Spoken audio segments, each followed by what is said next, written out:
Andrew Bridgen to move. Thank you, Madam Deputy Speaker, and I beg to move the motion in my name on the order paper. We are witnesses to the greatest medical scandal in this country in living memory, and possibly ever. The excess deaths in 2022 and 2023 is that scandal. Its causes are complex, but the novel and untested medical treatment described as a COVID vaccine is a large part of the problem. I've been called an anti-vaxxer, as if I rejected these vaccines based on some ideology. I want to state clearly and unequivocally that I have not. I am in fact double vaccinated and vaccine harmed. Intelligent people must be able to distinguish between people being neither pro-vax or anti-vax, but against a product that A, doesn't work and B, causes enormous harm to a percentage of the people who take it. I'm proud to be one of the few members of Parliament with a science degree. It's a great shame there are not more members with a science background in this place. Maybe if there were, there'd be less reliance on Whip's office briefings, more independent research, and perhaps less groupthink. And I say to the House, and I say it in all seriousness, this debate and others like it is going to be pored over by future generations. And they will be genuinely agog that the evidence has been ignored for so long, and that genuine concerns were disregarded, and those raising them were gaslit, smeared and vilified.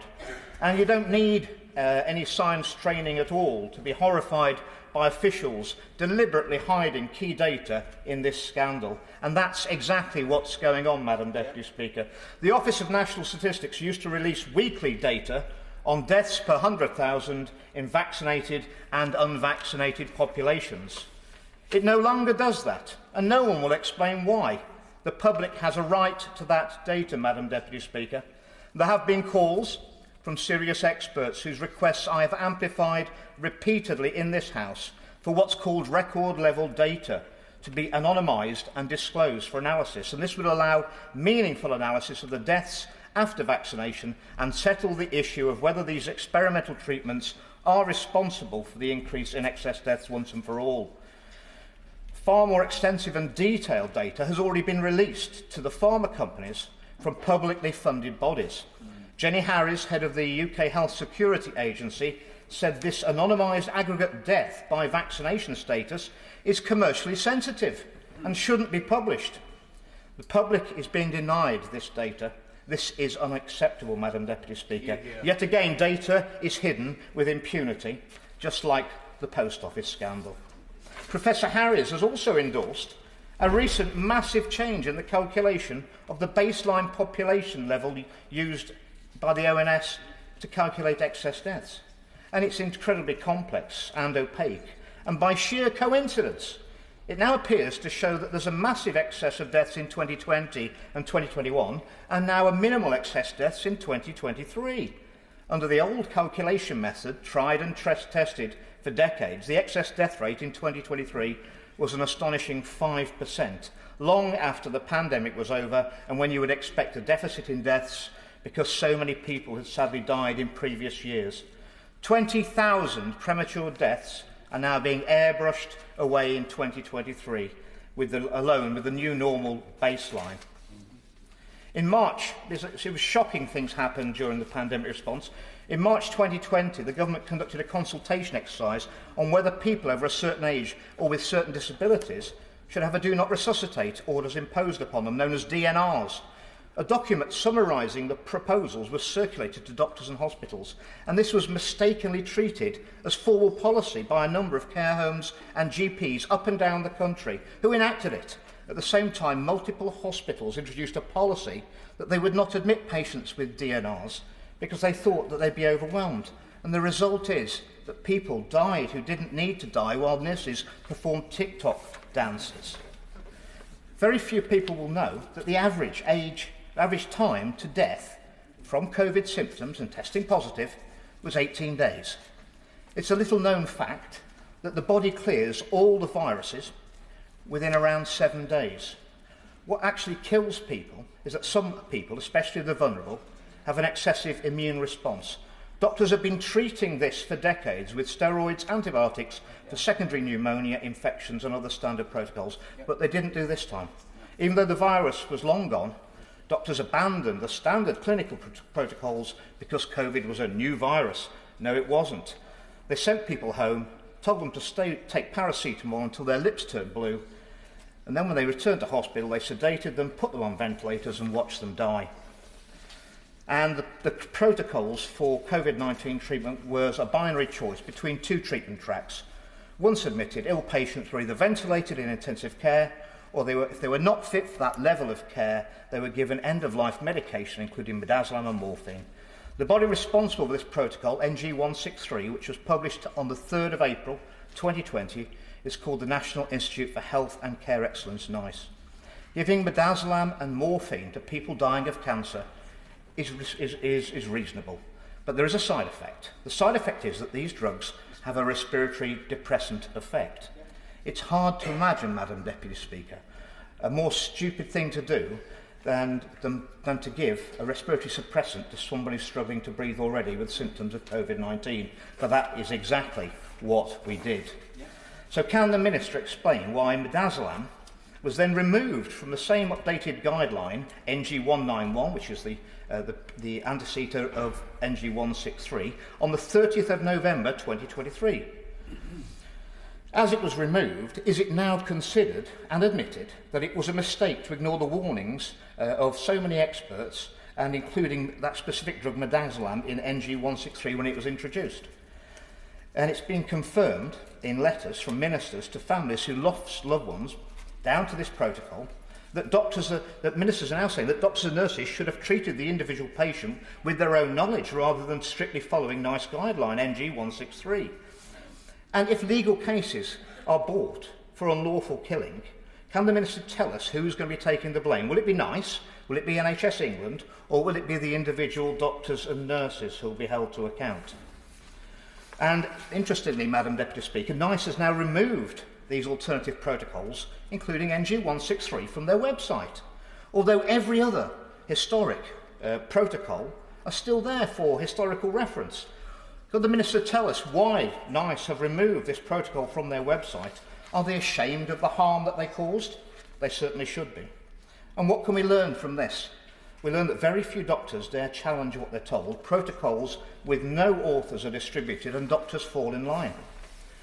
There's a huge stark contrast in how deaths and illnesses after vaccination have been recorded compared to after COVID. After a positive COVID test, any illness and any death was attributed to the virus. After the experimental and emergency use vaccine was administered, no subsequent illness and no death was ever attributed to the vaccine. These are both completely unscientific approaches, and that's why we have to look at other sources of data, excess deaths, to determine if there is an issue. But first of all, I want to address safe and effective. The fear deliberately stoked up by the government promoted the idea of being rescued by a saviour vaccine. The chanting of the safe and effective narrative began. The phrase seemed to hypnotise the whole nation. Madam Deputy Speaker, safe and effective was the sales slogan of thalidomide. And after that scandal, rules were put in place to prevent such marketing in future by pharma companies, and they're prohibited from using safe and effective without significant caveats. But that didn't matter this time, because with COVID-19 vaccines, the media, the government and other authorities turned into big pharma's marketing department. And it's very hard now to hear the word safe without the echo of the word effective. But they're not safe and effective. In March 2021, when the majority of UK citizens had already received these novel products, Pfizer signed a contract with Brazil and South Africa, in which the contract says the long-term effects and efficacy of the vaccine are not currently known, and adverse events from the vaccine are not currently known. That's verbatim from the Pfizer contracts. So these so-called vaccines, they were the least effective vaccines ever. Is there anyone left under any illusion that they prevented any infections? When he was at the dispatch box on the 31st of January at PMQs, followed my question, even the Prime Minister could not bring himself to add "and effective" to his safe mantra when he said that, in his own words, the vaccines were unequivocally safe. Madam Deputy Speaker, safe means without risk of death or injury. Why is the Prime Minister gaslighting the 163 successful claims made into the vaccine damage payment scheme, totalling 19.5 million in compensation for harm caused by the COVID vaccines? Haven't these people suffered enough already? Those 163 victims are the tip of the iceberg, though, by the way. And it should be noted that the maximum payment is only £120,000. So each of these 163 victims got the maximum award possible, and that should tell you something. That same compensation scheme paid out a total of only 3.5 million between 1997 and 2005, with an average of only 8 claims per year, and that's for all claims for the entire country, for all vaccines administered. So much for safe. And how about effective? Even by the 25th of October 2021, the former Prime Minister and member for Uxbridge and South for Islip, Boris Johnson, even admitted, and again I quote, "It doesn't protect you against catching the disease and it doesn't protect you against passing it on." Looking at the levels of the virus found in sewage shows that the post-vaccine wave was the same order of magnitude and duration as the previous waves. This proves that the vaccines changed nothing. They were not safe and they were not effective. Those who imposed these vaccines knew full well that they could never prevent infections from a disease of this kind. An injection in the arm can't do that. Only immunity on the surface of the airways and the lungs can prevent viral infection. Antibodies in the blood cannot. In Dr. Anthony Fauci's own words, "It's not surprising that none of the predominantly mucosal respiratory viruses has ever effectively been controlled by vaccines." He continued, "This observation raises a question of fundamental importance. If natural mucosal respiratory virus infections do not elicit complete and long-term protective immunity against reinfection, how can we expect vaccines, especially systemically administered, non-replicating vaccines, to do so?" So, Madam Deputy Speaker, they knew that the so-called vaccines would never protect from infection, which explains why they never tested for protection from infection. Madam Deputy Speaker, only a few days ago, the ABPI, the Association of the British Pharmaceutical Industry, rapped Pfizer on the knuckles for the 6th time and said their marketing practices had brought the industry into disrepute. They were asked to pay a paltry £30,000 in administrative expenses with no fine on top. Madam Deputy Speaker, the person heading the ABPI at the moment is also the head of Pfizer UK. The MHRA have a statutory duty to carry out this work and has handed the responsibility over to the industry itself. This is an outrageous conflict of interest. So let's turn back to excess deaths. In Australia, the Australian government's launched an inquiry into their excess death problem. Australia is almost unique as a case study for excess deaths. They had the vaccine before they had COVID. Their excess deaths are not so easily to be blamed on the long-term side effects of a virus, and like us, they saw a rise in deaths that began in May 2021 and has not let up since. The impact was evident on the ambulance service first. South Australia saw a 67% increase in cardiac presentations of 15 to 44-year-olds, which peaked in November 2021 before COVID hit. We saw a similar, deeply worrying effect here too. Calls for life-threatening emergencies in the UK rose from 2,000 per day to 2,500 per day in May 2021, and it's never returned back to normal. By October 2021, despite it being springtime in Australia, headlines reported on ambulances unable to drop off patients in hospitals that were already at full capacity. Mark McGowan, Premier of Western Australia, said he could not explain the overwhelmed hospitals. Our hospitals are under enormous pressure, he said. This has been something no one's ever seen before. Why it is, it's hard to know. And by April 2022, Yvette Darth, Queensland's Health Minister, said about the most urgent ambulance calls, called Code 1s, and I quote, "I don't think anyone can explain why we saw a 40% jump in Code 1s. We just had a lot of heart attacks, chest pains and trouble breathing. Respiratory issues. Sometimes you can't explain why these things happen, but unfortunately they do." Madam Deputy Speaker, I think we can explain why this, if we look to the link to the vaccine rollout. Omicron did cause some excess deaths in Australia from 2022 onwards. However, there's a huge chunk of excess deaths prior to that which doctors have not been able to blame on the virus. And could this death be caused by the vaccine? Well, very few people even dare to ask that question, Madam Deputy Speaker. And it's important to remember how these vaccines were made. Traditionally, the key to making a vaccine is to ensure that the pathological, the harmful parts of the virus or bacteria are inactivated so the recipient can develop an immune response without the dangers of developing the disease. In stark contrast, these so-called COVID vaccines use the most pathological or harmful part of the virus, the spike protein, in its entirety. The harm is systemic because, contrary to what everyone was told, the lipid nanoparticles encapsulating the genetic material spread throughout the whole body after injection, potentially affecting all organs. At the same time, everyone was being reassured by that the injection was broken down in the arm and the injection site. Regulators ought to have known these were problems. Furthermore, it's now plentifully evident that the drug results in continued spike protein production for many months, even years in some people. The deaths thus far have been predominantly cardiac, but there may be many more deaths to come, unfortunately, Madam Deputy Speaker, from these novel treatments, and that is from inducing extra cancer deaths. Dr. Robert Tyndall is the retired Director of Clinical Medical Virology Centre in Brisbane and Emeritus Professor of Immunology. This month, Dr. Tyndall published a paper highlighting the multiple potential harms from the vaccines, including harm to the immune system, which, as anyone will know who knows anything about biology, anything that disrupts the immune system can potentially increase the risk of cancer. There are many other reasons to be concerned about cancer being induced by these vaccines. Cancer is a genetic disorder that arises from errors in the DNA, allowing cells to grow uncontrollably. Moderna have multiple patents describing methods for reducing the risk of cancer induction from their mRNA products. This risk comes from the material interrupting the patient's DNA. It turns out that what we were told about the mRNA injection actually has very high quantities of DNA in it. This massively increases the risks of disturbing a patient's own DNA. Worse still, the DNA that was injected contains sequences that were hidden from the regulator. This is the SV40, or simian virus 40, promoter region, which has been linked to cancer and has been found in the Pfizer vaccines.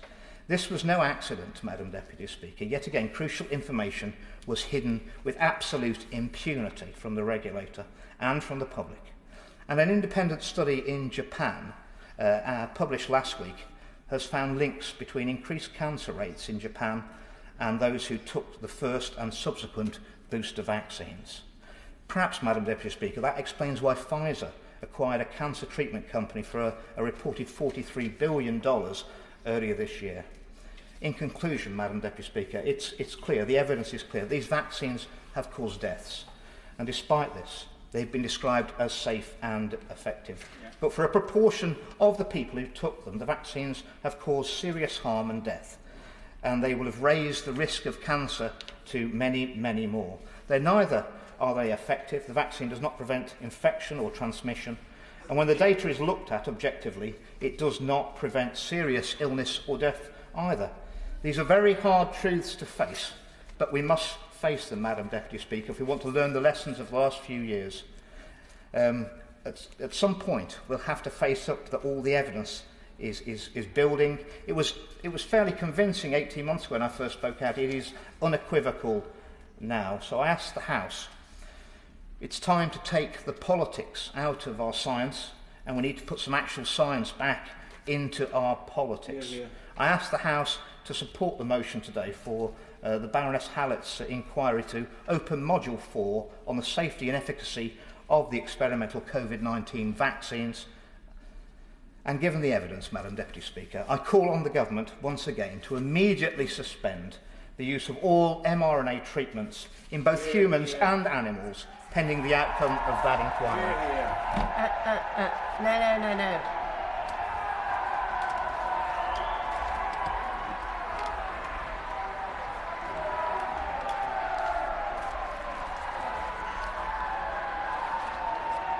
We would have to clear the gallery if clapping continues. I would order it if necessary. No. The question is, as on the order paper, Sir Christopher Chope.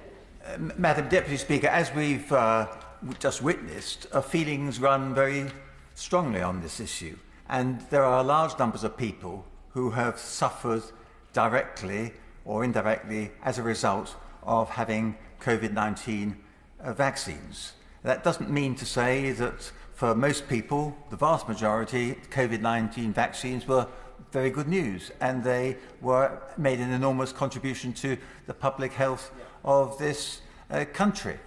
But that doesn't mean to say that we should turn a blind eye to those people for whom the vaccines were bad news. And in the earlier debate today, I reiterated my request of the government that they should take effective action under the Vaccine Damage Payment Scheme to ensure that those people for whom the vaccines were bad news receive their proper compensation. As the honourable gentleman who introduced this debate reminded us, the maximum payment under that scheme is £120,000. It hasn't been updated in line with inflation since 2007, which means that it's the equivalent of about £200,000 if it had been updated. Why doesn't the government update it? There are relatively small numbers of people involved in that, but it seems as though there's a reluctance on the part of the government to face up to the reality that for a small proportion of people, the vaccines were bad news. And we started off, when we had this debate initially, soon after the rollout of the vaccines, the government was unequivocal in saying that these vaccines were safe and effective, and there was no qualification in respect of that at all. Subsequently, we had AstraZeneca issuing a notice, essentially a warning notice to practitioners that they should be cautious about the rollout of some of the vaccines to some patients. And we've now reached a situation in which the people who may wish to make their claims against the vaccine manufacturers and or the government, civil claims to supplement the £120,000 which they've already been awarded, those people are now finding it very difficult to get access to lawyers to pursue their claims, particularly if those claims arise from vaccines which were administered after AstraZeneca issued their first warning against the safety of their vaccines in certain circumstances. And we have a situation now where there are a large number of people across the country who are looking to the government to intervene, first of all, to ensure that the Vaccine Damage Payment Scheme is updated. Secondly, to ensure that the people who've applied under that scheme have their claims dealt with in a reasonable time frame, and many of them are not. The more than 9,000 claims, and 4,000 plus haven't even been resolved yet. And the delays are extending to 18 months or more. The consequence for many of those claimants is that they are unable to begin their civil actions, but the civil actions have to be brought within 3 years of the cause of action arising if they're not going to be affected by the limitation period. And I've asked the Prime Minister, I had a meeting with him and raised it also at Prime Minister's questions, whether the government will intervene to ensure that those people who are still awaiting a determination in relation to the outcome of their claims under the Vaccine Damage Payment Scheme, whether if they then wish to go on and sue the government or the manufacturers, whether the government will ensure that the 3-year limitation period does not apply in their cases. It's a matter, in my view, of simple equity and justice. But I've yet to have a substantive answer from the government. I'm due to meet the Secretary of State for Health next week, and I hope that by then she will be able to assure me, she's a lawyer as well as being Secretary of State for Health, she will be able to assure me that nobody is going to be denied justice as a result of the delays by the government in administering the vaccine damage payments scheme. I share very much the disappointment of the honourable member who introduced this debate that Module 4 of the public inquiry has been postponed.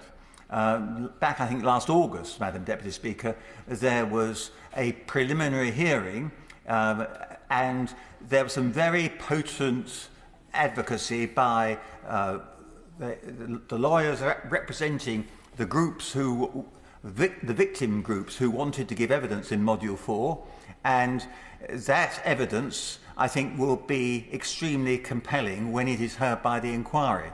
And it was a big disappointment to those groups and to me and to others that Module 4 was postponed. And we've been told it's been postponed until January next year.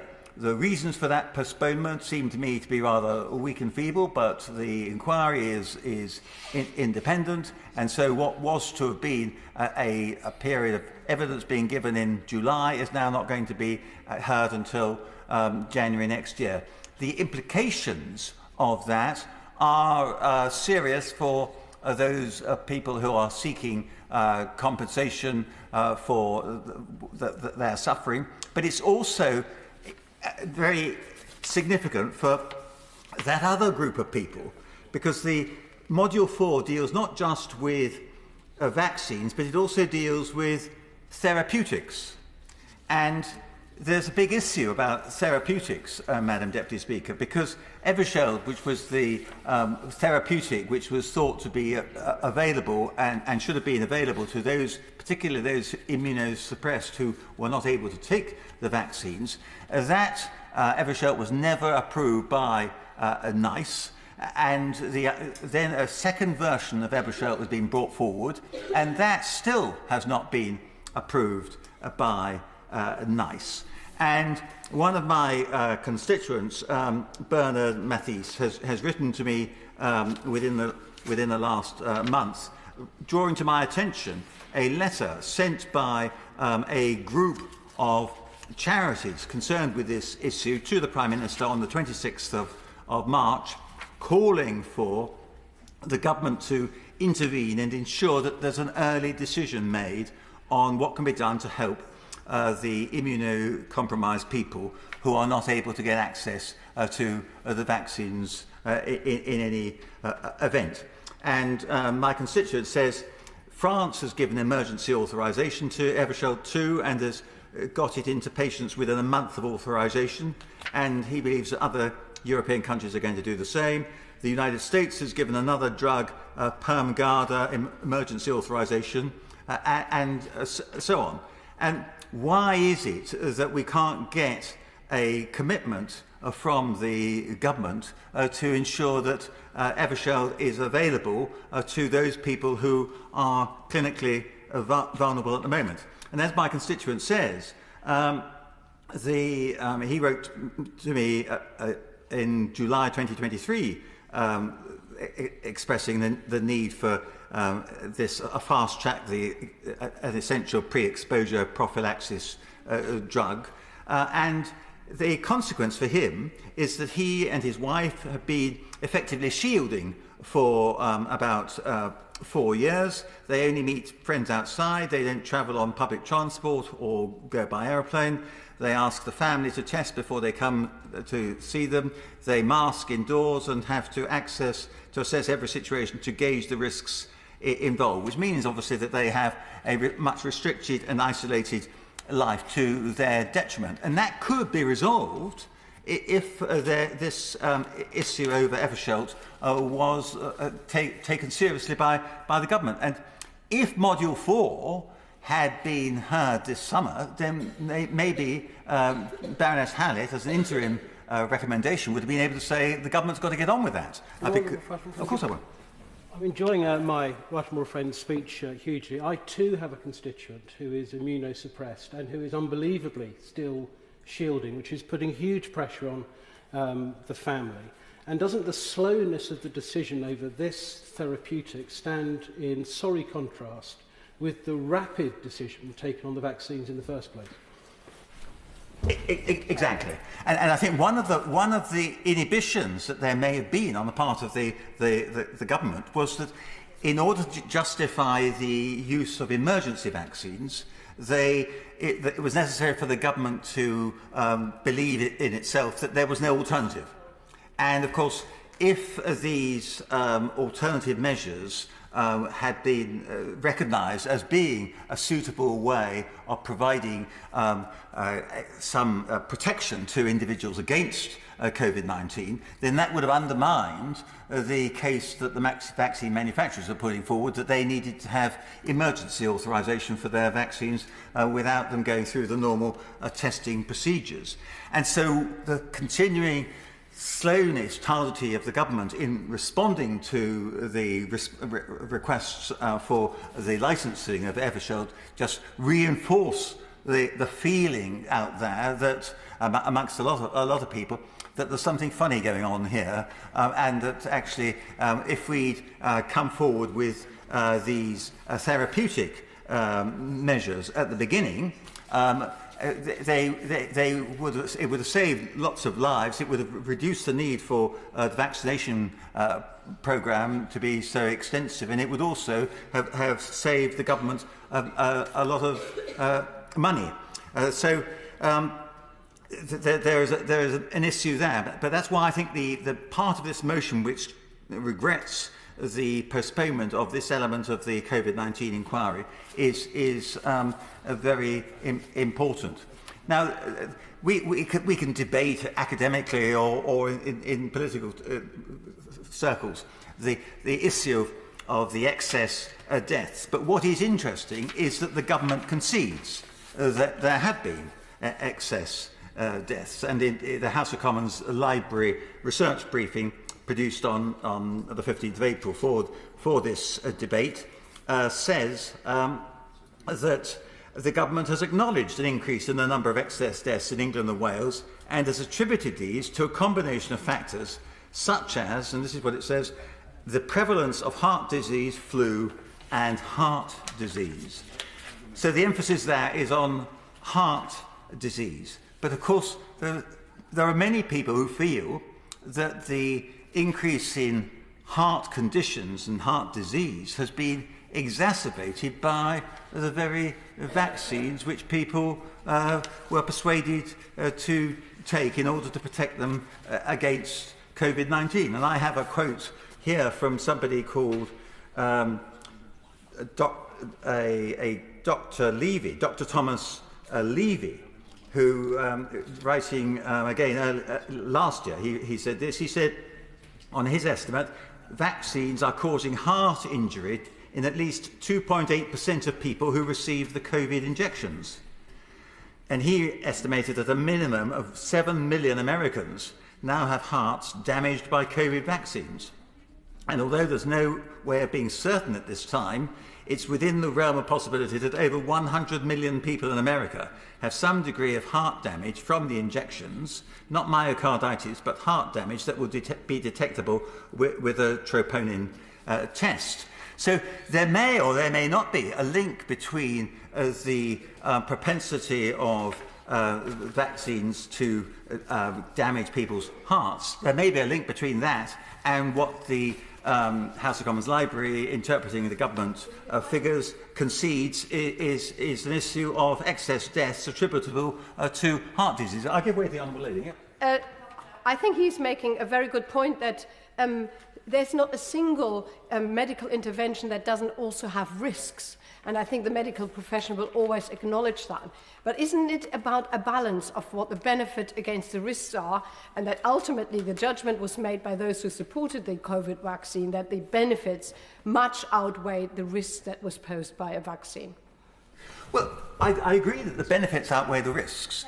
But I don't think we've ever had a system in this country, Madam Deputy Speaker, where we license drugs on the basis that they will do more harm than good to those who take them. If the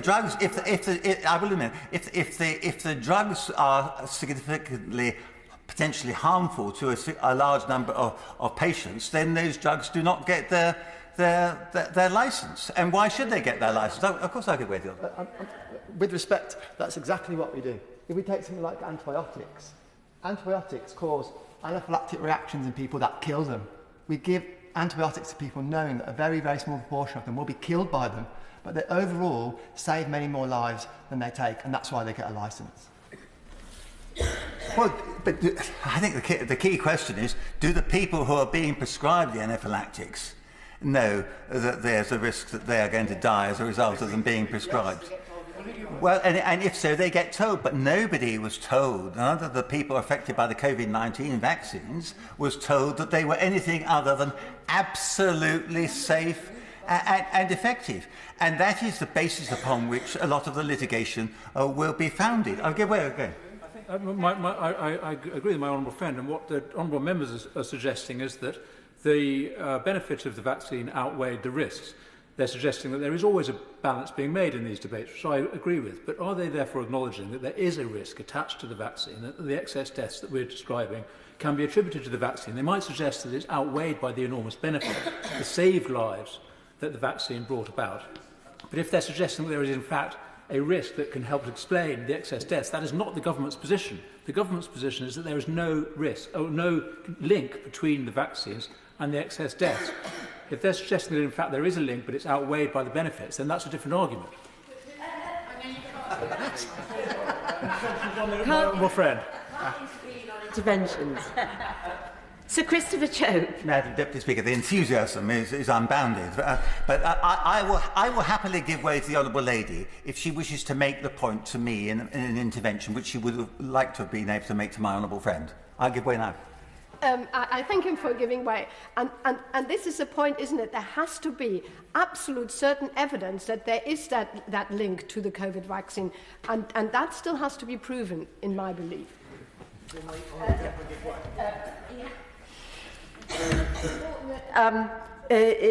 Right Honourable Member answers the first intervention before taking a second. So, Christopher Speaker, I think that's very, very wise advice, and certainly I take the Honourable Lady's point, but we've got to think now that because of the reluctance of the government to concede at the beginning that there might be risks associated with all this, that now we've seen that some people have been adversely affected and have even in certain circumstances lost loved ones, that what we would expect of the government is that they would look after those people who've been adversely affected, which was the whole ethos of the scheme that was set up, the vaccine damage payment scheme.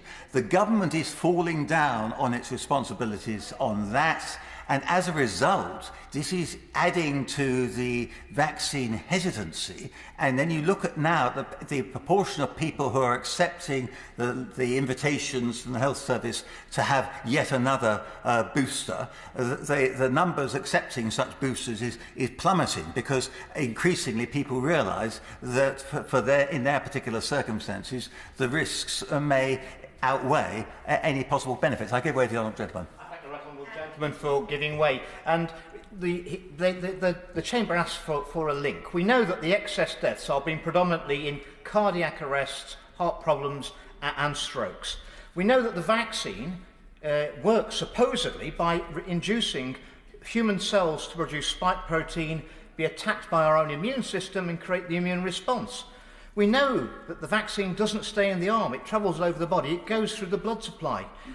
Those blood vessels are lined by endothelial cells. The mRNA goes into them. It makes them create spike, are attacked by our immune system. That explodes into your blood supply. That's a blood clot. If that goes to the heart, you have a heart attack. If it goes to the brain or the lungs, you have a stroke or a pulmonary embolism. That's the link, Madam Deputy Speaker. I accept to look back to what the other gentlemen. I'm sorry. The Honourable Right Gentleman to resume his seat. This is the final warning. If there is, it is simply not acceptable for there to be clapping in the gallery when particular members speak. And if there is any other repeat of it, I will ask for the gallery to be cleared. I just want to be absolutely clear that that is the position that I will take, because it's not what happens in the chamber and the gallery. So, Christopher Choate. Speaker, the honourable gentleman has put on record what he wanted to say in that intervention. All I'm saying is, as the chairman of the APPG dealing with COVID-19 vaccine damage, I receive a large number of letters from, not just from my constituents, but from across the country, from people who have been adversely affected in reality. And I don't think anybody is challenging the authenticity of their circumstances and the complaints which they make. And I'm going to close, but I know a lot of other people want to participate in this debate, but I'm just going to close with one such letter, which came not from one of my constituents, but from somebody else, and she gives her name, but I won't repeat that. She says, "After receiving my COVID-19 vaccination, I experienced severe adverse reactions that resulted in hospitalisation. These reactions encompass stroke-like symptoms, including seizures, tremors, inability to walk or talk, irregular heart palpitations, low oxygen levels, vertigo, brain fog, memory loss, balance issues, tingling, high blood pressure, and more. Despite undergoing extensive examinations, a recent diagnosis of functional neurological disorder has highlighted my ongoing struggles with headaches, declining eyesight, and daily seizures. Before vaccination, I was a healthy 34-year-old. However, now I'm a severely disabled, unable to work, and filled with uncertainty about my future, especially with the imminent arrival of my baby. Unfortunately, my situation is not unique. Thousands of individuals are suffering similar consequences. Despite assurances of safety, many have been left with life-altering disabilities or worse.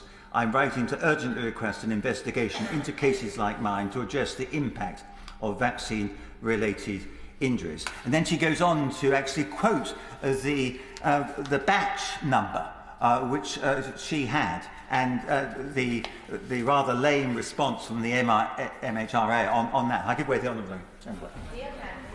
Given way, I think he's just illustrated very clearly the fundamental difference between some of the points that have been made about prophylaxis and anaphylaxis. I mean, you've got somebody who either, or a drug that could precipitate or trigger an anaphylactic reaction, and you give them prophylactic cover to prevent that.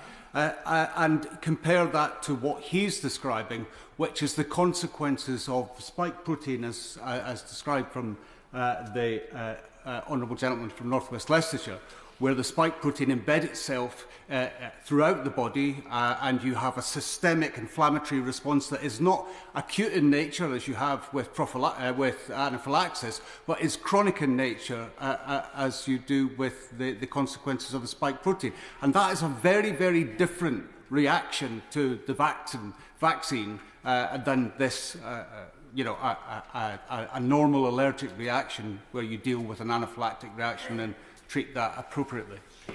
It's grateful to the Honourable Gentleman for bringing his scientific expertise to this debate, because I'm no scientist, I'm a mere lawyer. Of course I'll give way, yes. Just to try and add some further clarity to the debate, there's actually a whole range of side effects, many of them over time. For example, ibuprofen, another medicine that we might consider safe, that we would call safe, that lots and lots of people take. Over many, many years, eventually, some people will have a stomach bleed that causes them to pass away as a result of taking too much ibuprofen over time, within the medically allowed, what we would describe as safe consequence. So I'm afraid that the attempt to give a scientific explanation is fundamentally based on a flawed understanding of medicines and side effects, which has been repeated by multiple people on the other side of the debate. Well, my honourable friend, I'm not going to be able to adjudicate on whether my honourable friend's right or the honourable opposite. But I look forward to my honourable friend being able to make his own speech and then have his own speech subjected to scrutiny by the honourable gentleman opposite. I think that would be a spectacle which we're all looking forward to. Yes, of course I will. I'm grateful to the honourable gentleman, and I'm listening very carefully to what he's saying. And I'm sure we all feel very sorry for the case that he has described of the young woman. Is there not, however, the potential that when you give a vaccine in such great numbers to such a large cohort of the population, that there is more likely to be correlation rather than causation between the effects? There is no doubt that people were ill before we had COVID and before the vaccination was delivered. Now, my problem is I don't know the answer to that question, Madam Deputy Speaker. Well, you say you do. The honourable gentleman says he does. I'm not sure how he can. What I would say is, should we not all be calling for further research into this issue to find out what the fundamental truth of it is, rather than listen to those who make assertions without it being fundamentally approved by scientists? Well, part of the answer to my honourable friend's question is actually to be found in the adjudications which have been made by the independent medical advisors who've been looking at the claims under the Vaccine Damage Payment Scheme, because those independent medical advisors have concluded that in several hundred cases there is no doubt that there has been the adverse medical consequences about which complaint has been made have been caused by the vaccine. And that has given rise to the compensation. There are a large number of other cases where those medics have concluded that the conditions suffered and complained about have been caused by the vaccines, but have not been caused sufficient disability beyond the 60% threshold in order to be able to trigger the payments under the scheme. So there's no doubt now, even on the evidence provided by the doctors who are acting independently on behalf of the Vaccine Damage Compensation Scheme, that for some people, the vaccines were either fatal or caused severe damage or injury. So that I don't think is in dispute. And the more people understand that, the more they will realise that it was OTT for the government and government ministers at the beginning of the vaccination programme to pretend that these vaccines were going to be different from almost all other known medical interventions and vaccines. In other words, that they would not be absolutely safe and effective. And it is the failure to have done that which has undermined so severely a trust in the system. And that's why, Madam Deputy Speaker, we need to have a lot more debates like this. Just before I call the next speaker, I want to be absolutely clear for the benefit of everybody who is watching our proceedings as well as participating in them, that if there are any more interruptions from the gallery and it has to be cleared, I will have to suspend the House, and that means that those who are wanting to participate will be denied that opportunity. So just to be clear, I am trying to create a situation where everybody can have their say. Thank you. Graham Stringer. Thank you, Madam Deputy Speaker. It's a pleasure to follow the Right Honourable Member for Christchurch, who has done remarkably good work on vaccine damaged people. I chair, I suppose, what has been his sister all-party group. I chair the all-party group on pandemic response and recovery. I'm the co-chair of it. What chairing that group has allowed me to see is that there has been a whole body of expert opinion that we've had before us, medics, lawyers, people experts in child care, a whole range of politicians who have come to very different views on what the right response to COVID was, and in some cases both on the law and the science itself. Before I go any further in terms of the debate that's just gone on, my experience of this all-party group and of climate change, global warming debates is that science and politics make very uneasy bedfellows. There is often an attempt in a political debate to resolve matters that are really only resolvable by looking at the evidence, doing more experiments and finding out the truth of the matter, which is not always possible in a debate where people feel very strongly about things. I'd like to start the few words I'm going to say on this by talking about what we've not really talked about so far, which is the disease itself. People have different views about the damage done by COVID. Some people think it's just harmless, almost just another flu. Some people treat it as though it was the plague. It's neither of those things. It was a nasty disease for some people who got it. But its major characteristic was the profile of people who were killed by it or made ill. It much more severely affected people by age. I think the median age of men who died was 82, and of women who died was 84.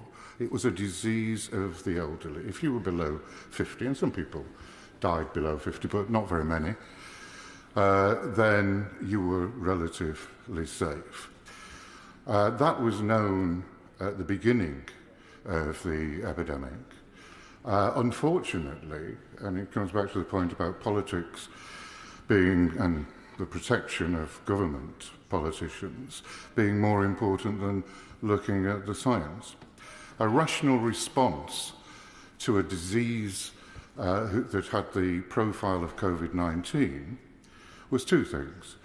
To put a cordon sanitaire around those people who were vulnerable by age or vulnerable by because they had other diseases, lung diseases or whatever, and let the rest of us go about our business and take the risk as we do every year with seasonal flu. That was the rational response. The government did the opposite. The government locked everybody up and sent untested people back from hospital into care homes where they infected people in those care homes that led to a spike and severe death in that case. At the same time, the government was telling us that they were following the science. Now, I've got a scientific background, not in biology, but I've got a science degree in chemistry. And I believe in following the science and finding out exactly what's going on. The science wasn't followed, not only because the response didn't follow the natural profile of the disease. If you go back and look at the early statements, you will see both people from the NHS, both Chris Whitty and Patrick Vallance, saying that masks were a waste of time, complete waste of time. They were talking about lockdowns being ineffective because you got a peak 6 months later, which would probably be worse than if you hadn't locked down, and then that advice changed very quickly, I believe, under political pressure. And I think, again, that was a mistake. If we had looked at one country which did follow the science, they made mistakes in Sweden. They made the same mistake that we made in this country in terms of sending infected people back to care homes. But they didn't lock down, they didn't restrict people's freedom, or only in a moderate way. And they come out as about the best of comparable countries in Europe in terms of deaths. But in terms of one of the consequences that we see in every debate in this House, which is that there's no money left. We spent £400 billion on COVID, a lot of it wasted.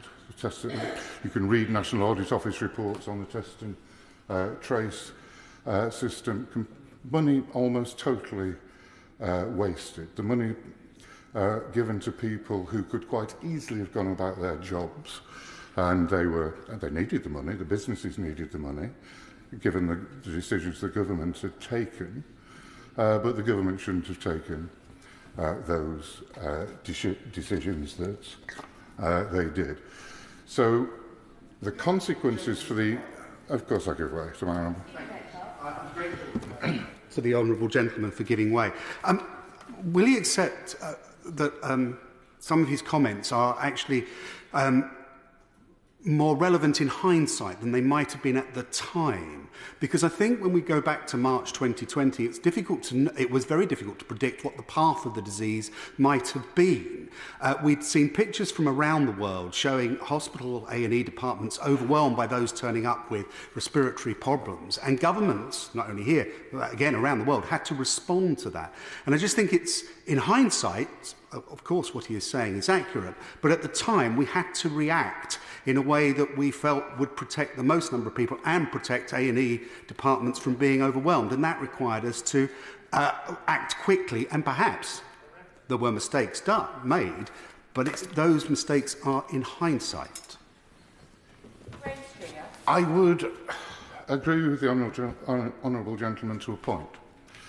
I think in March, when the first decisions were made, nobody knew what was going to happen. I do think there was a panic to go to lockdown, but I think that was understandable while people saw what was going on. But very soon, people did know. And what I think is indefensible was to carry on with policies that we knew were damaging the economy and were not protecting people. And so I voted against my own party, who supported the government and plus on this issue. I went through with a small number of people from the Honourable Gentleman's Party and my party and said that what was going on was wrong, that the damage being done by the policies was probably worse than COVID. So hindsight for March and April may be, but not the rest of the time and the second lockdown. So one of the damages done, once you knew what the profile of the disease was to children. You know, you go into schools now and you meet 8-year-olds and 9-year-olds who were locked down. It was known that children weren't at risk. A very small number of children died, and they nearly, as far as I know, I stand to be corrected on this, they all had comorbidities. It was essentially safe for children, and we've damaged them both, their mental health and their ability to continue their education. I go into schools, as I'm sure the Honourable Gentleman does, from time to time, and teachers will tell you it is very, very difficult to catch up. So I am still annoyed about the response, and I don't think it's hindsight. When I was going through the lobbies with a minority of us, the two failures in terms of the normal checks and balances in our democracy, one was that this place wasn't functioning. It was open, the Easter holidays were extended. But surely the most important thing to do when you've got a crisis is for our democratic institutions to function properly. You couldn't ask proper questions, there were no follow-ups. We kept our select committee going, but even that, I mean, it was a pale imitation of what had previously gone before, with the best will in the world. So I think there was a complete failure for us to insist on more accountability of the government while the economy was shut down. And not very many of us, but some of us came in here and tried to keep it going. The second problem, which is important to democracy, is the fourth estate. You know, with these publications are not my politics normally, but with the exception of the Daily Telegraph and the Spectator, and the Mail to a certain extent, the rest of the media, led by the BBC, were quite uncritical of what was happening.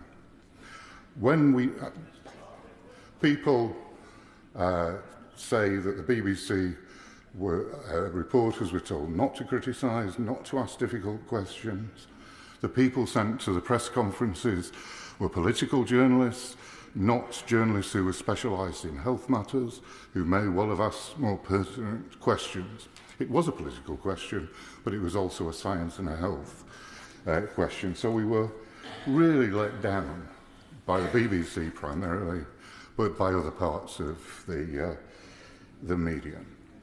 The Right Honourable Gentleman for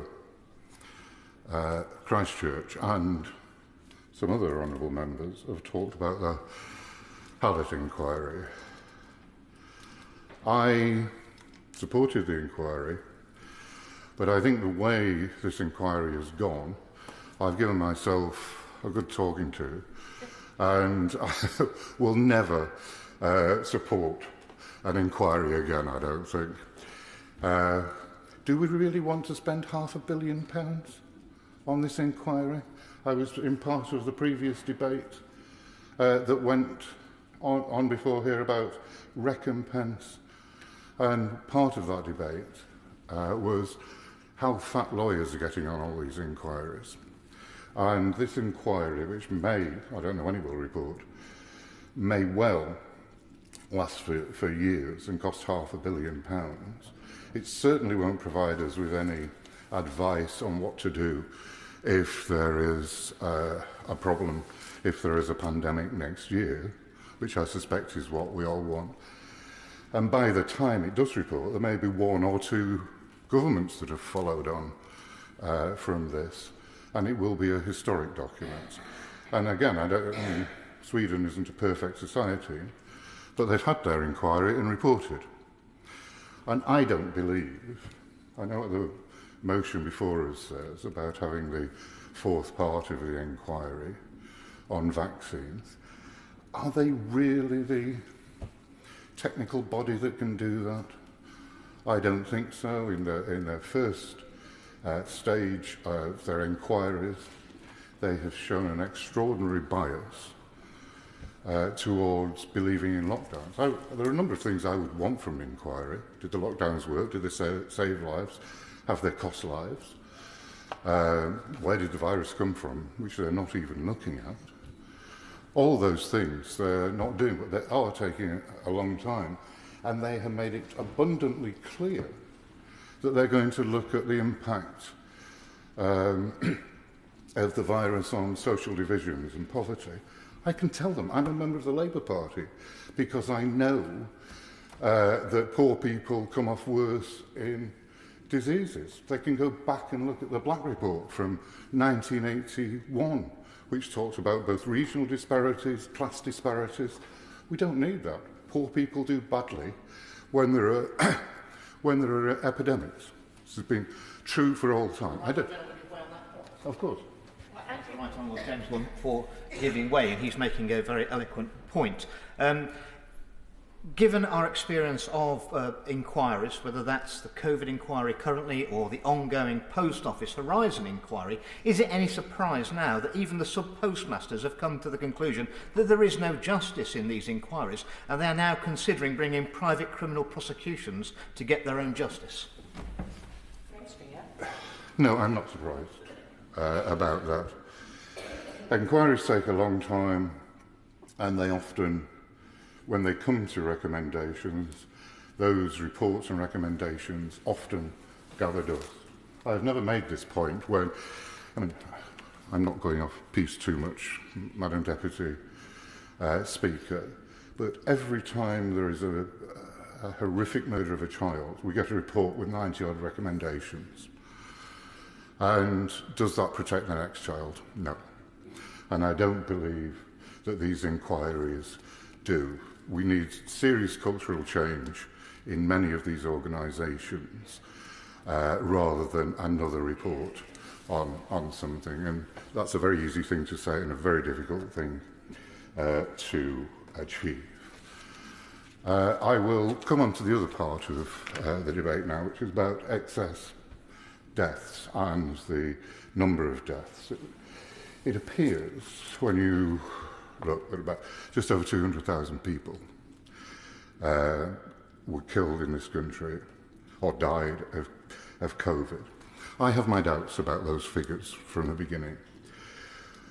We had, at the Science and Technology Committee, on a number of occasions, right from the start of COVID, we had statisticians, we had Srian Diamond, Professor Spiegelhalter, to talk to us about the statistics. We had people from, it wasn't then the Health Security Agency, it was part of the NHS, named part of the NHS, and asked them, had they got the statistics on the difference between somebody who died from COVID and somebody who died with COVID. Because if you were dying of cancer and you went into hospital, there was a fair chance you would get COVID at the time because there wasn't perfect protection within hospitals.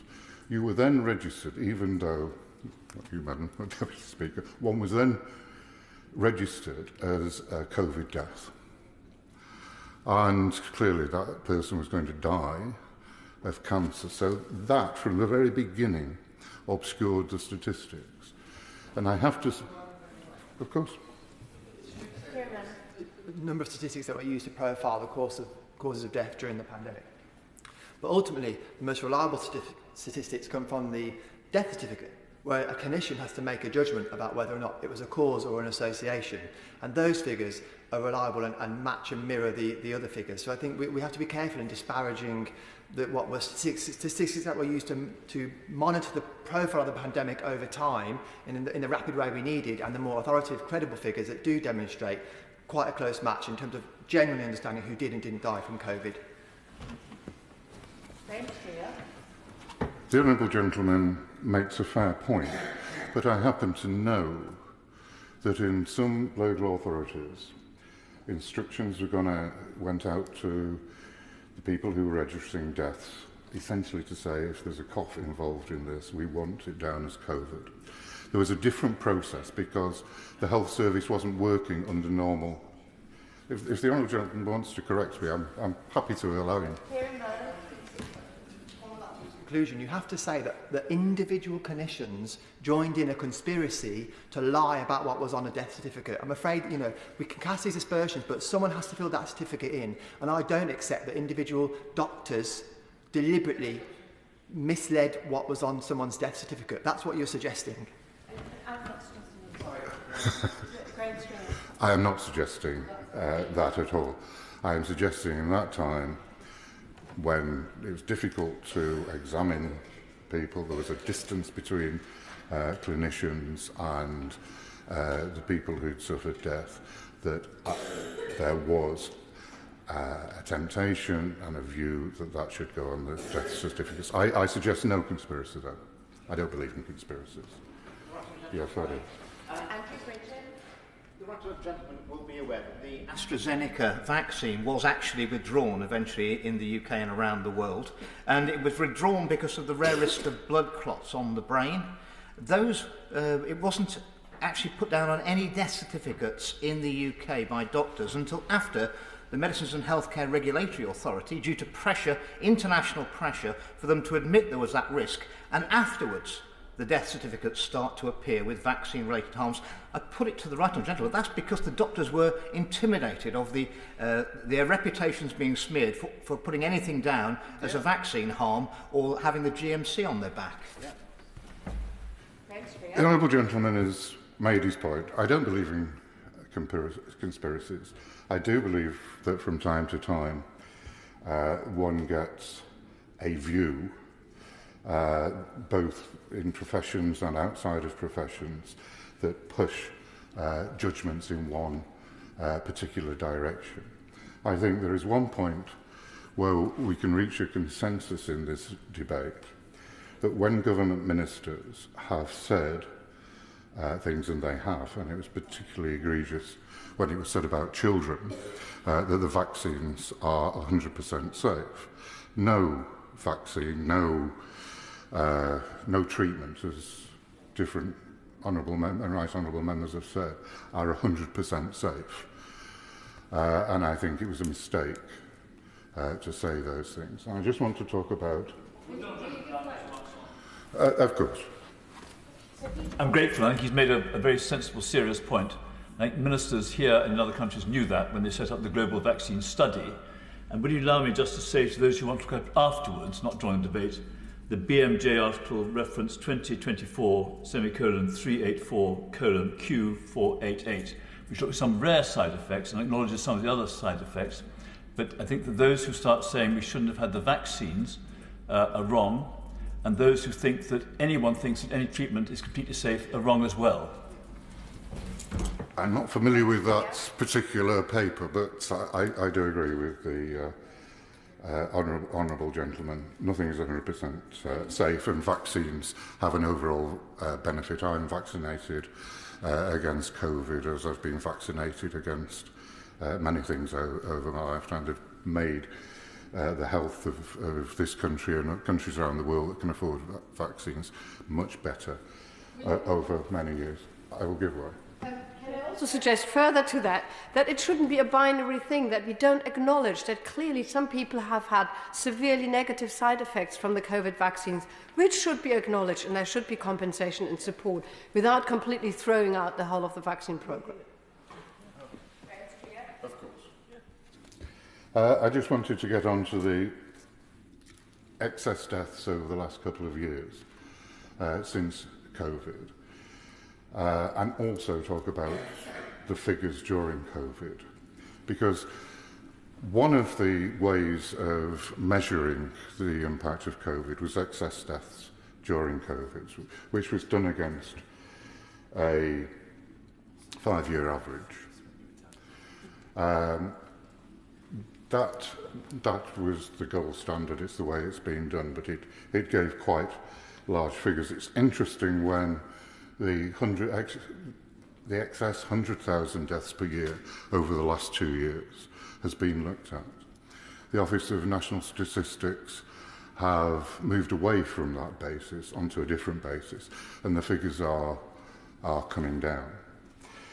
And I think this was part of the debate we had in the Westminster Hall in February, that we need an anonymised account of those excess deaths. That will help us get to what is actually going on. The pharmaceutical companies have been given that information, but ministers give reassuring statements that there's no evidence that this is caused by COVID vaccinations, by the mRNA vaccinations. How do they know? They don't tell us that.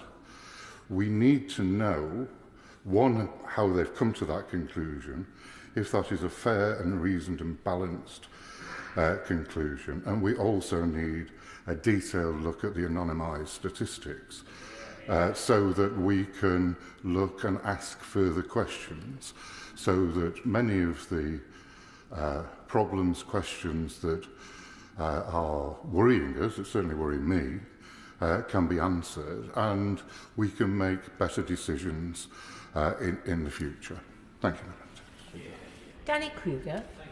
Thank you very much indeed, Madam Deputy Speaker. And can I just start by paying tribute to the members who've spoken already in the debate today. I have great respect for them all, and it's a particular privilege to follow the right honourable member who just spoke. He was a hero during the COVID period. While so many of us were blindly following what the government told us to do, he stood almost alone in making his own mind up. And I also acknowledge the leadership of my honourable friend for Christchurch and the work that he's doing to support the many, many families and people who've suffered adverse reactions. And I'm proud to support the work that he does there. And I have great affection and respect for my honourable friend, the doctor from Crewe, who I think is doing a valiant job sticking up for his perspective in this debate. And I don't know if he's able to speak. He shouldn't really be intervening, probably, sitting there on the, behind the minister. But I respect the position he's taken. But I also want to acknowledge the work and the speech made by the member for North West Leicestershire. And please don't start cheering, because the Deputy Speaker will close the debate. But it is not popular on our benches, but I think we have an obligation to take what he says seriously and to examine the evidence that he's brought. And he has an absolute right to make the case that he does in this place. And I just, lastly, before I get on to my point, my friend from Basildon here made the essential point. We need more evidence. And I fundamentally think what we need to do, and I implore the Minister to respond to this point in her wind-up, we need the government to be more open and to instruct the agencies of the government, the regulator and the health service, to provide the data that we need to get to the bottom of this question. Just to disagree with the member from North West Leicestershire, I think, he suggests that there's some fishy business going on with the way the ONS calculates excess deaths in recent years. And who knows, maybe there is. But I think it was the right decision that the ONS took to change the methodology. As Carl Hennigan and others have pointed out, there was the previous method of accounting for excess deaths, of taking an average over 5 years, actually led to an exaggeration of excess death numbers during the pandemic, and in a sense contributed to the great anxiety that people had, which encouraged the lockdown. So I think it's right to rethink how excess deaths have been calculated. We do know, by all the different measures, that many more people are dying now than they were before the pandemic. And that might be accounted for simply by an ageing population, by long COVID itself, or the effects of the NHS under pressure. But as we've heard today, Madam Deputy Speaker, there is significant evidence that other factors are at play, and particularly the impact on people's hearts, and increasingly younger people's hearts, I think deserve attention. The British Heart Foundation reporting last June that 100,000 more people have died than would be expected since the start of the pandemic is surely a significant cause for us to take this question seriously. So the question raised by the Honourable Member from North West Leicestershire is whether the vaccines have contributed to this increase in excess deaths. And now I hesitate to wade into this debate because I'm not a scientist. I recognise the point made by others, and I think particularly by the member for Blackley just now, that science and politics are uncomfortable bedfellows. We know there are adverse effects from the vaccination. Everybody acknowledges that. It's just a question of to what extent those effects have been manifested. But my particular concern, that goes back to my point about the request for evidence, is whether the system that we have that oversees the licensing, the regulation, the monitoring, the analysis of medical treatments in general and vaccines in particular is up to scratch. And there's so much speculation in this debate about what is going on and what is true and what isn't. But then we do seem to have some facts that we can all agree on.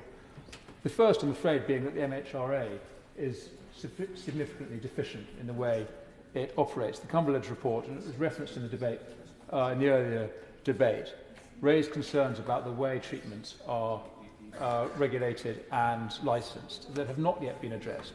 And I'm afraid to say, through the COVID episode, many of the same concerns were manifested in relation to these vaccines. We know that the MHRA, we now know that they knew about the effect of the AstraZeneca vaccine in terms of clotting, blood clotting, as early as February 2021, but they only issued a warning about this some months later, in April, which is a month after other countries had suspended the AZ vaccine. MHRA also knew about the prevalence of heart problems and myocarditis in February 2021, but they did nothing about it until June of that year, in which, in the intervening time, millions of people were vaccinated without the knowledge that the MHRA had. We now know, recently, and the point has been made, that Pfizer misrepresented the safety and efficacy of the vaccine. There's been very little comeback against them for this. No meaningful fines, just as we've heard, just a few £1,000s charged them in expenses. And the regulatory system that oversees these pharmaceutical companies surely is deeply conflicted, not least by the fact that they are partly funded by the pharmaceutical companies that they are set up to represent. And I think it is significant and of concern that they have made so much money out of these vaccines, and they so far do not appear to be making due recompense for some of these acknowledged harms. I'm not talking about the wilder claims, the acknowledged harms that their vaccines have been responsible for. And I wonder if it's something that the Minister could perhaps enlighten us on. The indemnity that the government awarded to the vaccine manufacturers at the beginning of the production process, whether those indemnities still apply if it transpires that the companies misled the government and the public about the safety and efficacy of their product? Are they still indemnified against civil action, against government action, if it turns out that the public and the government were misled about the product safety? Parliament Live will start shortly. Do not appear to be making due recompense for some of these acknowledged harms. I'm not talking about the wilder claims, the acknowledged harms that their vaccines have been responsible for. And I wonder if it's something that the Minister could perhaps enlighten us on. The indemnity that the government awarded to the vaccine manufacturers at the beginning of the production process, whether those indemnities still apply if it transpires that the companies misled the government and the public about the safety and efficacy of their product. Are they still indemnified against civil action, against government action, if it turns out that the public and the government were misled about the safety of their product? The inquiry has been mentioned, Mr. Deputy Speaker, and it does strike me there are so many unanswered questions, so many apparent red flags in this question, that it does surprise me that the media and Parliament are not more up in arms about excess deaths. I'm surprised we do not have more attention being paid to this question, but the fact is that this scandal, if it is a scandal, it suits no one in high places in our country. We do have an inquiry, it is true, but as the honourable member opposite just said, surely it's asking the wrong questions, and it's very concerning that the module looking at the vaccination programme has now been has been postponed. It strikes me that the inquiry is essentially asking the wrong questions. It's really just asking why we didn't do more lockdowns quicker. That seems to be its prevailing question for us and for its experts, not the question about whether the whole response was the right one.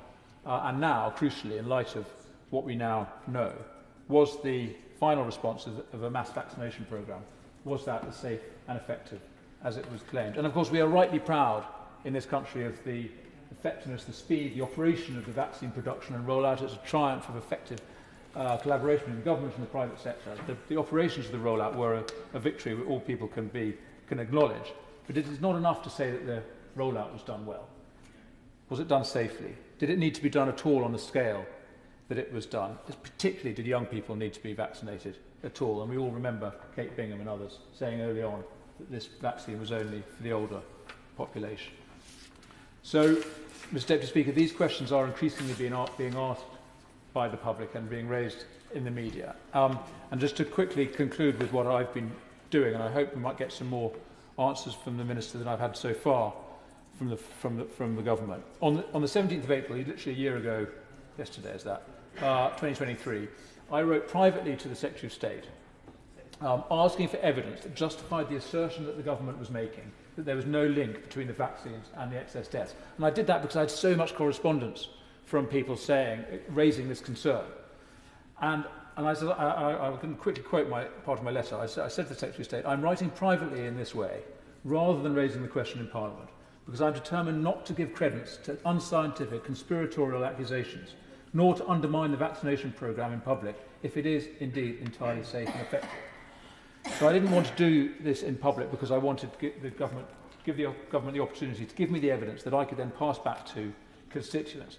But I'm afraid the reply I received from the Minister was the one that we've heard already, this bland assertion that there's probably a combination of factors, flu and old age and so on, that accounts for the excess deaths.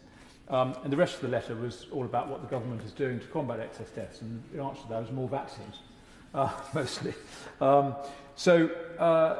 There we go. So I don't think that was good enough. It's taken a year rolled by, the evidence seemed to mount, more and more people raising this concern. So I joined with the Honourable Member and others, including the Member for Shipley, who couldn't be here today, but wanted me to explain that he was on important constituency business, but very much was here in spirit. The Member for Shipley, for Blackley and others, and I, we wrote a public letter this time to the government, asking the same question in more detail, and specifically, what is the evidence for the definitive statement about safety and efficacy? The government says, I quote, there is no evidence linking excess deaths to the vaccine. That is great news. If so, please could we have the evidence on which that assertion is made? And secondly, we asked, will the Department for Health, the MHRA and the UK SHA, the Health Authority, release the data that is needed to understand what is going on? This data that we are asking for is already made available privately to the pharmaceutical companies for them to use in their safety studies into the vaccine.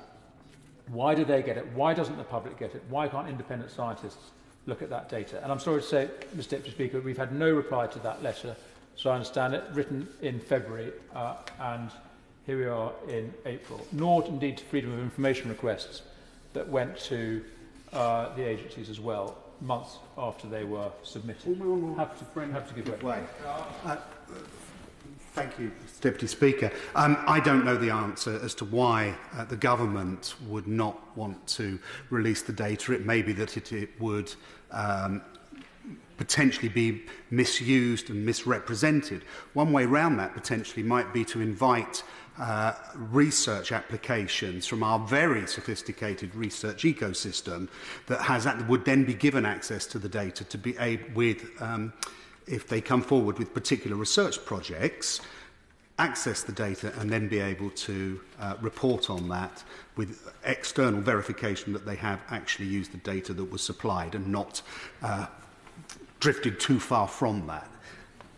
I'm very grateful, and I think that sort of practical suggestion should be considered, and I'd be interested in the government's response to that. My view, actually, is that what we're asking for is anonymised data that pose no risk to any individuals, and if it is open and public, then the whole purpose is that through the process of scientific interrogation and analysis, it should not be possible to misuse it, and I think we need as much sunlight on this data as possible. So let me end by repeating what I hope we could get as a commitment from the front bench in this debate.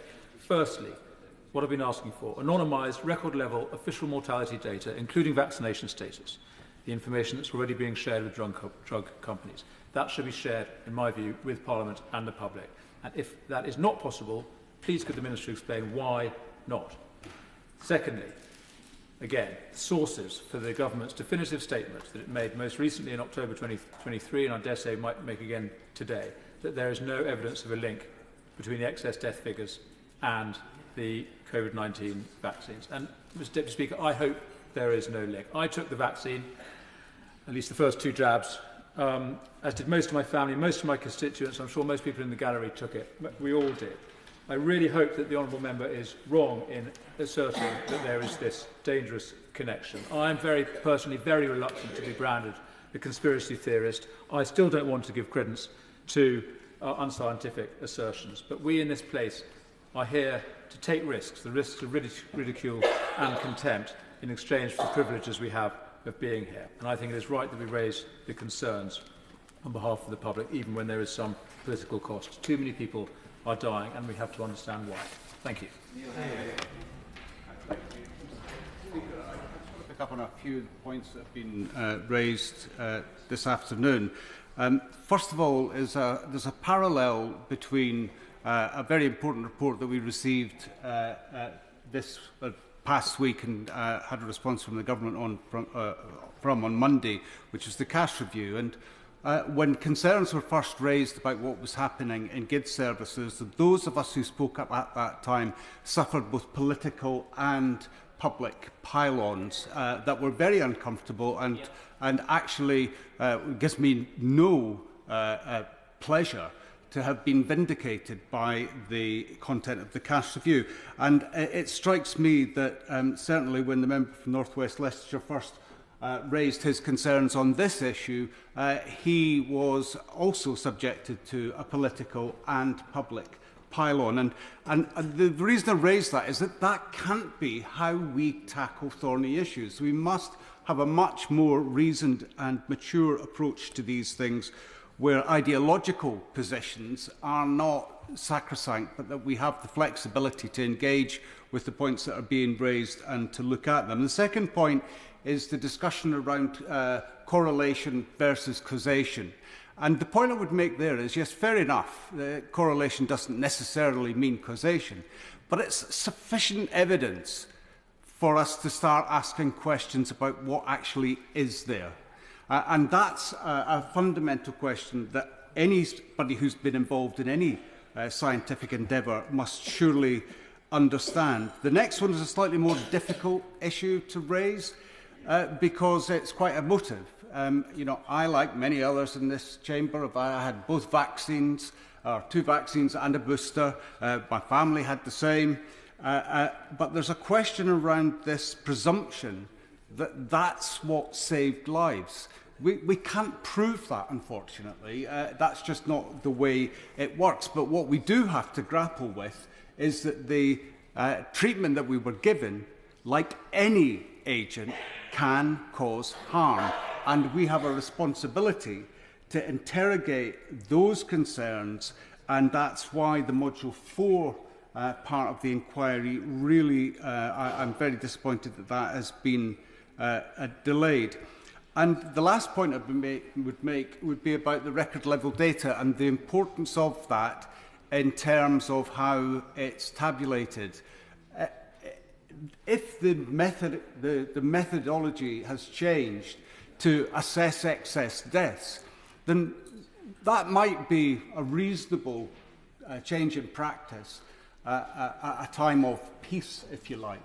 But we've just come through a very difficult period with a pandemic. So to change the methodology immediately afterwards seems perverse, at least, or concerning, deeply concerning at worst, because the important thing that we're able to do from this moment on is to actually understand how trends are changing in a directly comparable way. And with a change in methodology, that becomes impossible. And that's not a good idea, just in terms of scientific rigour. It's problematic.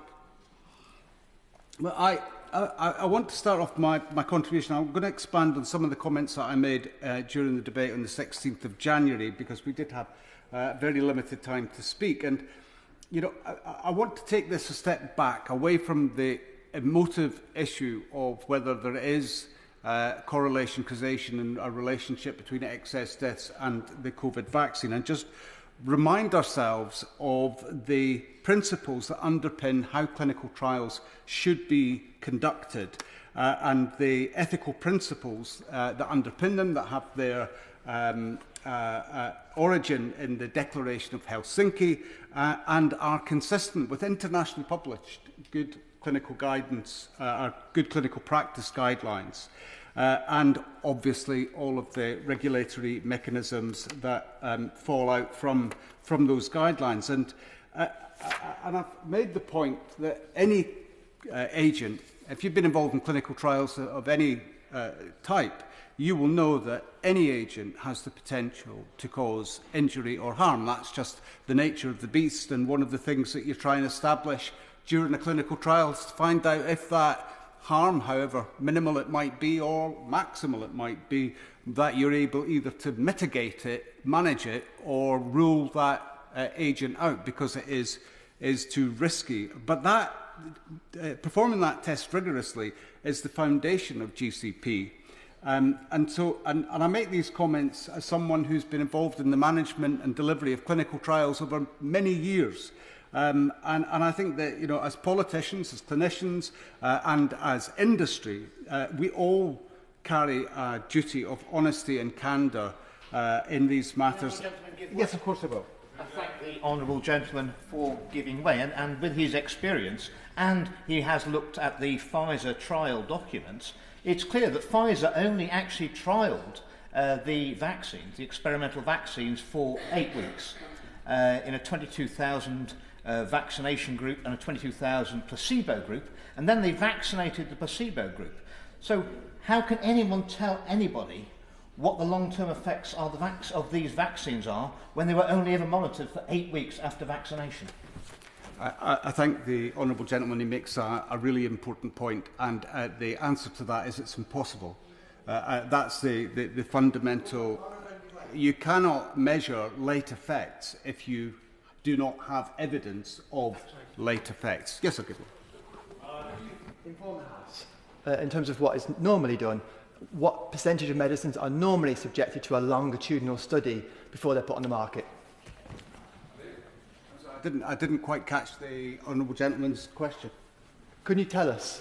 can you tell the House what percentage of medicines that normally go to market are subjected to a longitudinal study, which is what you're talking about before that's done? Well, it wasn't the point that I was making, actually. The point that I was making was that any clinical trial, whether something's ruled in or ruled out, is subject to GCP guidelines. And that's up to the Medical Research Ethics Committee to sign off that protocol. It's up to those... Well, you can shake his head, but that's my experience. I've worked in I've worked at UCLH and the Royal Marsden. Those are the principles that we applied in that context. And I can only speak to my experience. I'm not a member of the ABPI, so I can't give him those types of data. And so, I mean, you know, I'm talking about GCP as a general principle. If he doesn't believe in GCP as a general principle, that's a different discussion. Yes, I give way. I mean, I'm no apologist for big pharma companies, but does he not acknowledge that there was time pressure in producing a vaccine in order to just mitigate against all of those things that we've been heard, i.e. lockdowns and our economy just being stalled and all the rest of it? Therefore, there was time pressure. Does he not acknowledge that? I thank the Honourable Lady for her question. I think we all understand the situation that we were in. I'm not using a retrospectoscope to say that things shouldn't have been done or shouldn't have been done the way that they were done. But how they should have been conducted should have been absolutely in accordance with GCP guidance. And that's the fundamental crux of the matter. I'm not suggesting for a moment that wasn't the spirit in which the various companies entered into this. But we're talking about, if you let me finish the point that I'm making, the spirit with which we entered into this, there was a... I'm sorry, I've now forgotten the point that I was going to make for the Honourable Lady, but I don't think anybody entered into to do the wrong thing. But there are fundamental questions about how we move things forward from now and whether there was harm inflicted as part of the administration of these agents. I will give away one more time.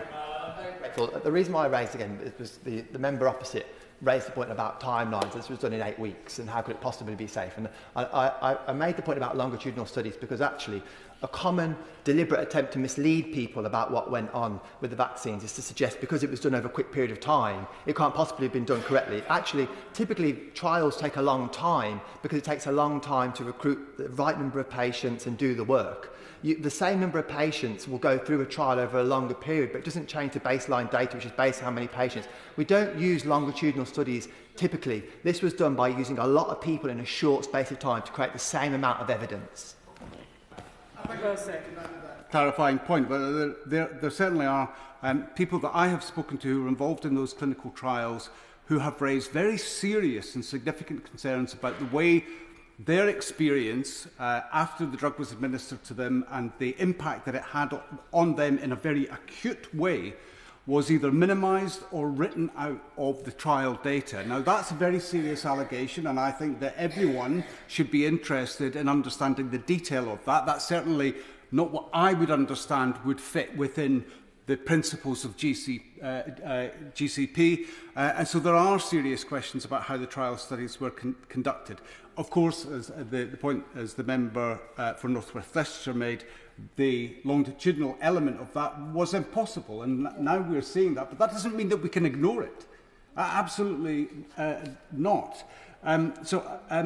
Anyway, these principles that I've been outlining are there because they are the basis on which good science is established and based upon. I'll just move swiftly on to some of the questions that we must raise and answer today, openly and transparently, with full access to the ONS record level data.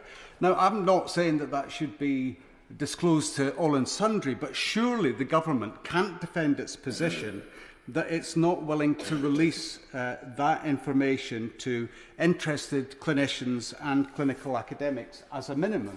Those are the people who need to be able to interrogate the data.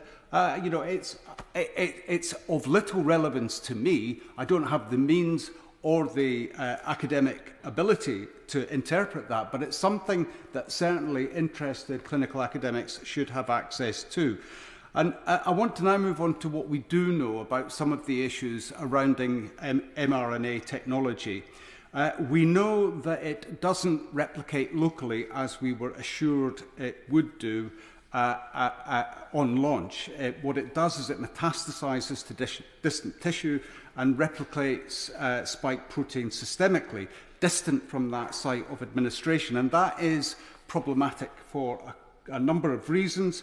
And according to University of London Professor of Oncology and Principal of the Institute of Cancer Vaccines and Immunotherapy, Professor Angus Dalgleish, this has precipitated various serious and sometimes fatal consequences due to antibody development mediated by the spike protein.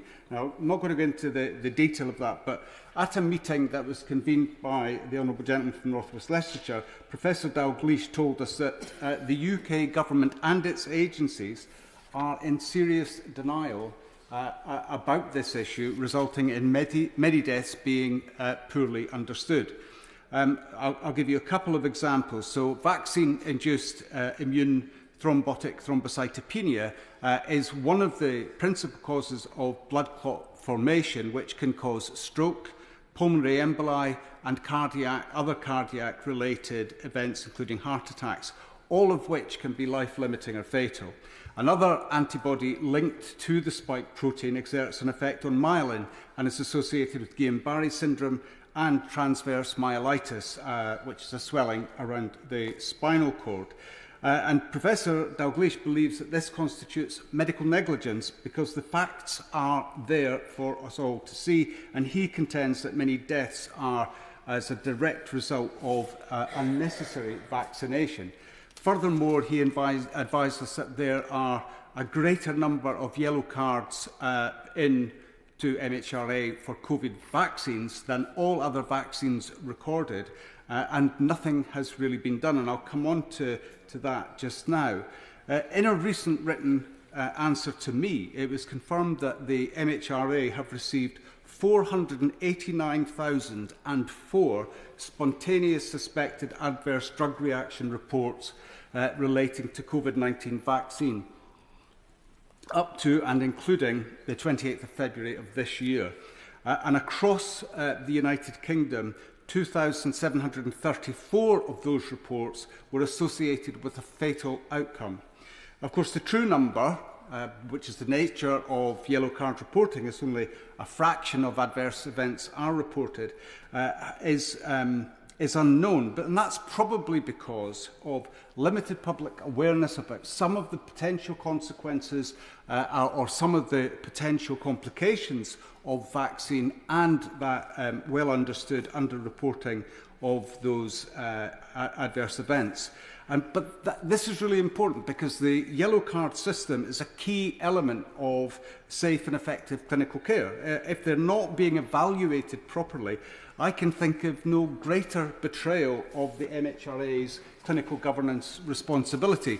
And I would suggest that accountability for this must be swift and decisive. The rigorous assessment of these data is essential and must be actioned urgently. So I ask the Minister, will she now engage with the MHRA and invite them to come to the House to explain the facts on these reports? Because one of the other issues that arises out of a further written question from myself is in relation to the role of the MHRA itself. We know that they have a crucial role. In fact, they have a statutory function to provide post-marketing surveillance and the operation of that yellow card system. But the Minister has stated in response to my question about the assessment of the potential implications of the British Medical Journal article, Pfizer-BioNTech vaccine is likely responsible for death.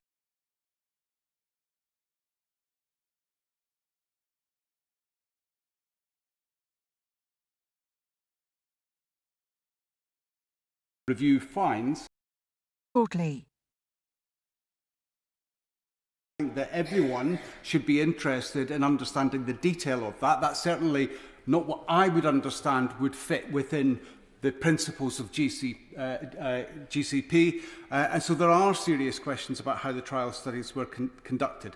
Of course, as the point as the member for North West Leicestershire made, the longitudinal element of that was impossible, and now we're seeing that, but that doesn't mean that we can ignore it. Absolutely not.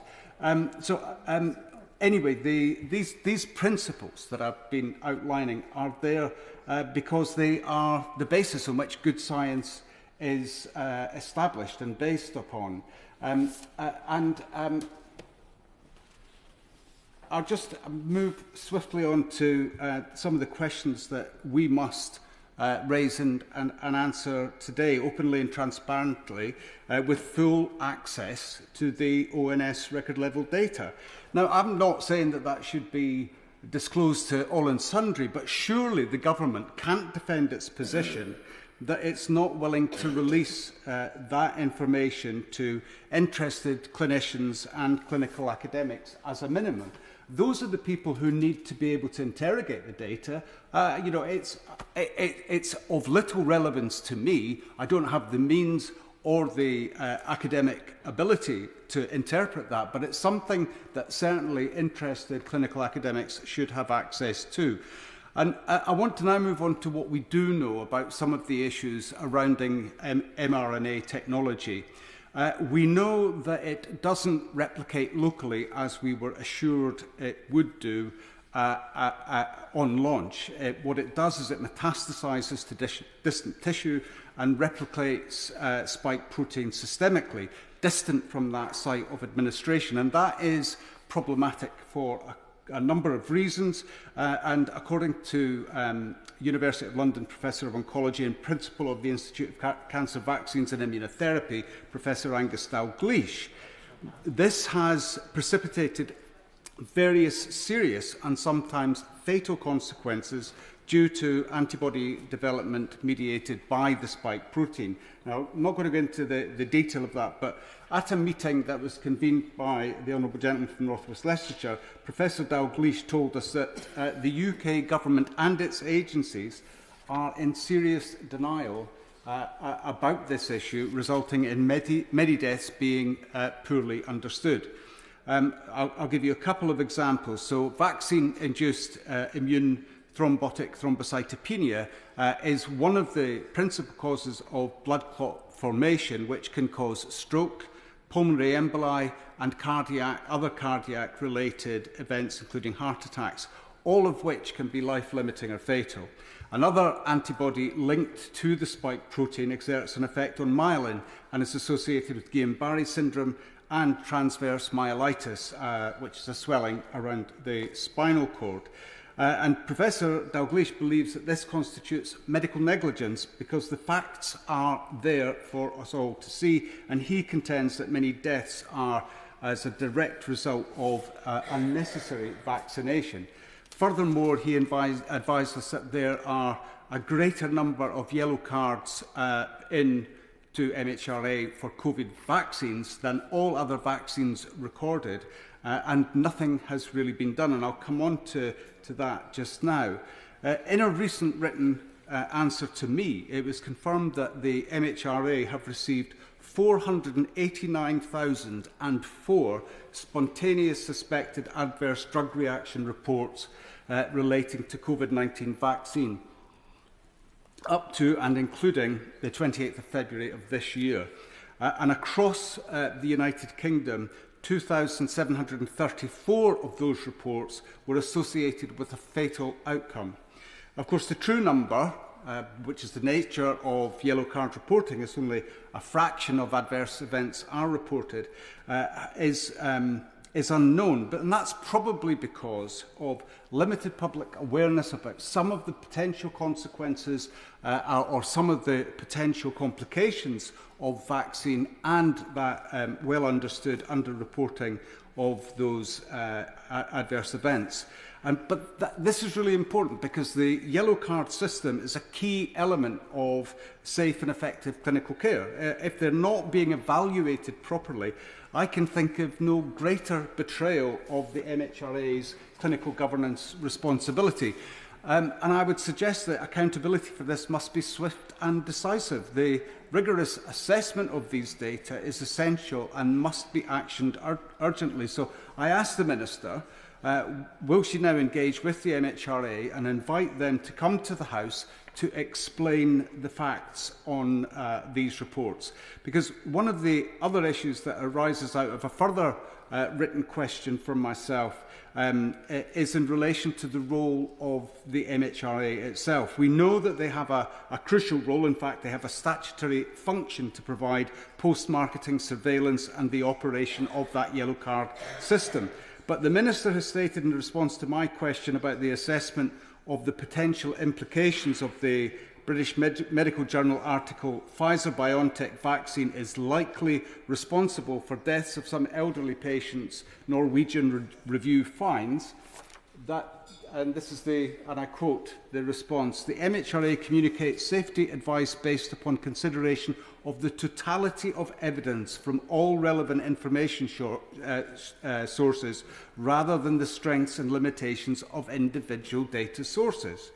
Now, surely a fundamental step in any meta-analysis of published data is to interrogate the robustness of those data and for the public to have confidence that that is happening. Now, this links right back to where I started at the beginning, which is around the cash report. One of the fundamental failings that the cash report was able to identify was that there was a circular citation amongst various different organisations who were validating each other's position to create a false impression that there was an evidence base to the practice that they were involved in. And it's absolutely crucial. I mean, if the MHRA are going to say that we don't interrogate the data when we do a meta-analysis, then who does? Who's going to do that? Who's going to validate the data? Because I can hand over to the MHRA a whole lot of numbers if they're just going to count them and accept that I've said my methodological rigour is robust. That's not good enough as far as I'm concerned. And the statement from the Minister in relation to that was that the MHRA does not assign causality at the level of individual reports, as this is not the responsibility of the MHRA. OK, so if that's the case, then whose responsibility is it?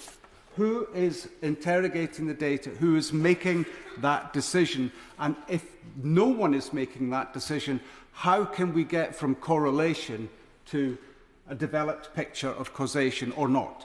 And that's an absolutely essential step. And it raises fundamental questions about that responsibility and the reliability of the data that the MHRA are relying upon. And if we're going to learn anything from the general implications of the cash report, then we must have a very clear steer from the MHRA about how these fundamental scientific principles are going to be observed and upheld. Now, I want to go through a quick canter through some some important published evidence. So in a 2021, this comes back to the correlation causation discussion. In a 2021 study looking at cardiac inflammatory markers in patients receiving mRNA vaccines,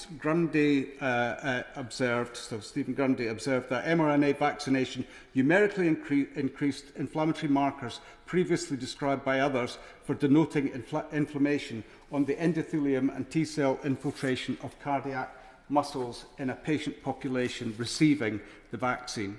A 2022 study by Freeman et al. Noted that the excess risk of serious adverse events identified in their study pointed to the need for formal harm-benefit analysis. This suggestion is wholly consistent with the principles set out in the Declaration of Helsinki and are an ethical imperative. In 2023, a preprint Lancet study by Nicholas Hulcher et al., including leading cardiologist Peter McCulloch and Yale epidemiologist Harvey Reich, reviewed 325 autopsies after COVID vaccination and found that 74% of the deaths were attributable to the vaccine. But that study was published online and then swiftly removed, allegedly for issues with ideological rigour.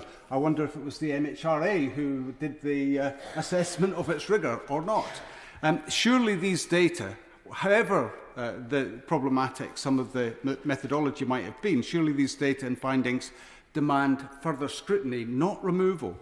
In 2023, December 2023, a Lancet Regional Health study by Jonathan Pearson Stuttard et al.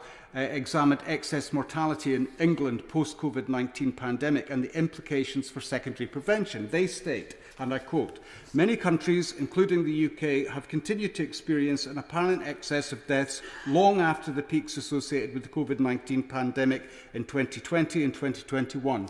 Numbers of excess deaths estimated in this period are considerable, noting the overall trends tend to be consistent across the various methods. The cause of these excess deaths are likely to be multiple, and that further analysis by cause and by age, by sex group, may help quantify the relative contributions of these causes."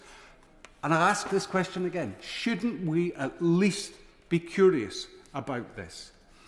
They go on. "The greatest numbers of excess deaths in the acute phase of the pandemic were in older adults. The pattern now is one of persisting excess deaths in middle-aged and younger adults, with deaths from cardiovascular disease causes and deaths in private homes being most affected." So this is a completely different clinical picture.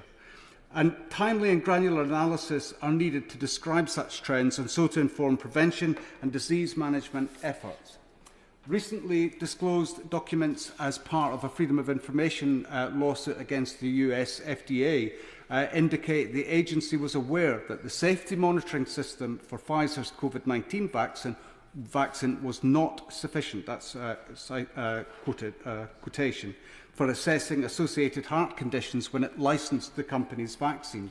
Those documents also reveal numerous manufacturing concerns with Pfizer batches that were released to the public and show the FDA knew about a phenomenon known as vaccine-associated enhanced diseases in those vaccinated who experienced breakthrough COVID-19. And then move on to what we don't know. Well, first of all, we don't have any real progress on the points that have been raised today, particularly around record-level data, and we need that or either the data released to clinical academics and others, or a cogent explanation as to why. And why are these concerns kept hidden by the FDA, and are similar concerns or similar issues being hidden by the UK government? I think some of the points that have been raised about the delay in MHRA taking action on some of the clinical impacts is relevant to that point. And according to a House of Commons library briefing, the government-operated vaccine damage payment scheme, which has been discussed in the last debate and again in this one, only provides a one-off tax-free payment, currently a modest £120,000, to applicants where a vaccine has caused severe disablement. But based on the VDPS claims relating to COVID-19 vaccination is not routinely published. So we don't have particular metrics that establish how many claims against the COVID-19 vaccine are being made. And the most recent of these is from September 2023. And according to the NHS Business Services Authority, they had received 7,160 claims at that time that related to COVID-19.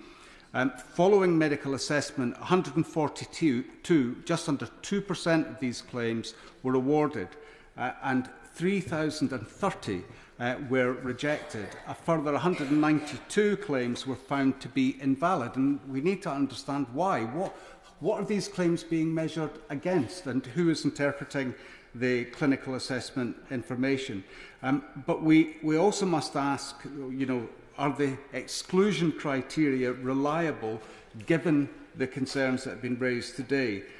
At the moment, as far as based on the data that I have here, there were 3,796 currently unresolved claims, 1,010 of which have been unresolved for more than 6 months. And if the 142 successful claims received the full payment, a total cost for that would be around £17 million. And if there were 177 further successful claims among the unresolved cases, this would have associated costs of a further £21 million. I am advised that the government does set aside some funding in relation to this issue, but this has all of the hallmarks of the blood contamination scandal written all over it, and we really need to get ahead of the game and make sure that people get the compensation that they desperately need at a time when it's important to them. And there's another question relating to this, which is why are the government so willing to pick up the tab on vaccine injury and however inadequate the scheme is, given the fatality and significant life-limiting impacts from the victims. But the concerns about this have been amplified significantly following the publication in The Spectator Australia of an account by genomic scientist Kevin McKern made about his accidental discovery, and I quote, "While running an experiment in his Boston lab, McKern used some vials of mRNA, Pfizer and Moderna COVID vaccines as controls. He was shocked to find that they were allegedly contaminated with tiny fragments of plasmid DNA. This concern has been considered further by Professor Angus Dalgleish, who notes that the contaminant, simian virus 40, is a sequence that is used to drive DNA into the nucleus, especially in gene therapies, and that this is something that regulatory agencies around the world have specifically said is not possible with the mRNA vaccines. These SV40 promoters are also well recognised as being oncogenic or are cancer-inducing genetic material. And other scientists have confirmed these findings, as Prof. Dalgleish further notes. To put it bluntly, this means that they are not vaccines at all, but genetically modified organisms that should have been subject to totally different regulatory conditions and certainly not be classed as vaccines. And worryingly, Professor Dalgleish also notes that oncologists have contacted him from across the world and that the consensus is that this is thought to be a precipitating relapse in melanoma, lymphoma, leukemias and in kidney cancers. And he concludes with the following warning: to advise boosted vaccines, as is currently the case, if that's the current position, is no more and no less than medical incompetence. To continue to do so with his cited evidence is medical negligence, which can carry a custodial sentence. Will the Honourable Gentleman give way? I will indeed. I thank the Honourable Gentleman for his contribution and his quotes of Professor Angus Dalgleish, and I remind the House that Angus Dalgleish is the most cited oncologist in the UK. I had invited him here to witness this debate today, since he had some input to it. He can't attend because he's actually speaking at a conference on this very issue we're discussing here in Berlin. I thank the Honourable Gentleman for that point of information, but also the acknowledgement of a very important scientist in this debate and someone who it's been a great honour of mine to have worked in the same institutions as he provides great leadership in on this specific technology, and you know, his contribution to this problem is and his value to it is impeccable. Anyway, but he concludes that piece by saying no ifs, no buts any longer. All mRNA vaccines must be halted and banned now. So can the Minister answer the following question? Are Big Pharma being exempted from liability, and if so, why? The loss of trust in Big Pharma is substantial, and worryingly, because of this, the value of vaccination itself has been deeply damaged. Personally, I say this absolutely frankly, I will never accept another mRNA vaccine, and I am far from alone.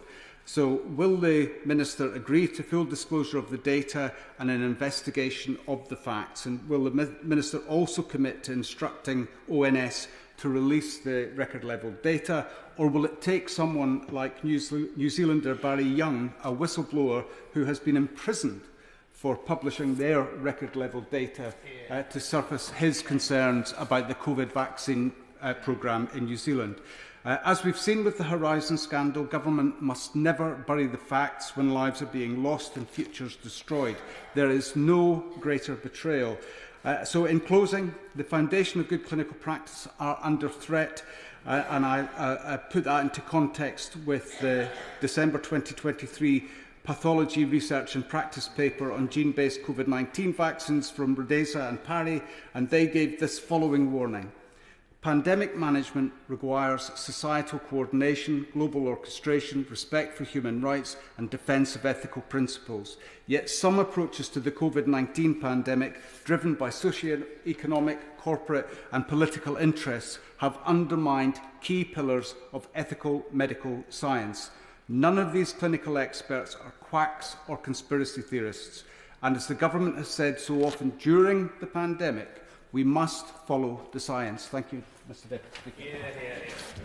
Thank you, Mr. Deputy Speaker. I want to start by congratulating the Honourable Member for North West Leicestershire for securing this debate, and indeed for the Backbench Business Committee for granting the time for it today, and also to thank those members who have contributed, including my honourable friend, the member for Blakely and Broughton, and the members for Christchurch, Devizes and Kirkcaldy and Cowdenbeath. I think it would also be remiss of me not to thank those who participated with extensive interventions as well, including the honourable member for South Basildon and East Thurrock, the father of the House, the member for Worthing West, who's no longer in his place, the honourable gentleman, the member for Crewe and Nantwich, and the honourable member for Bath as well.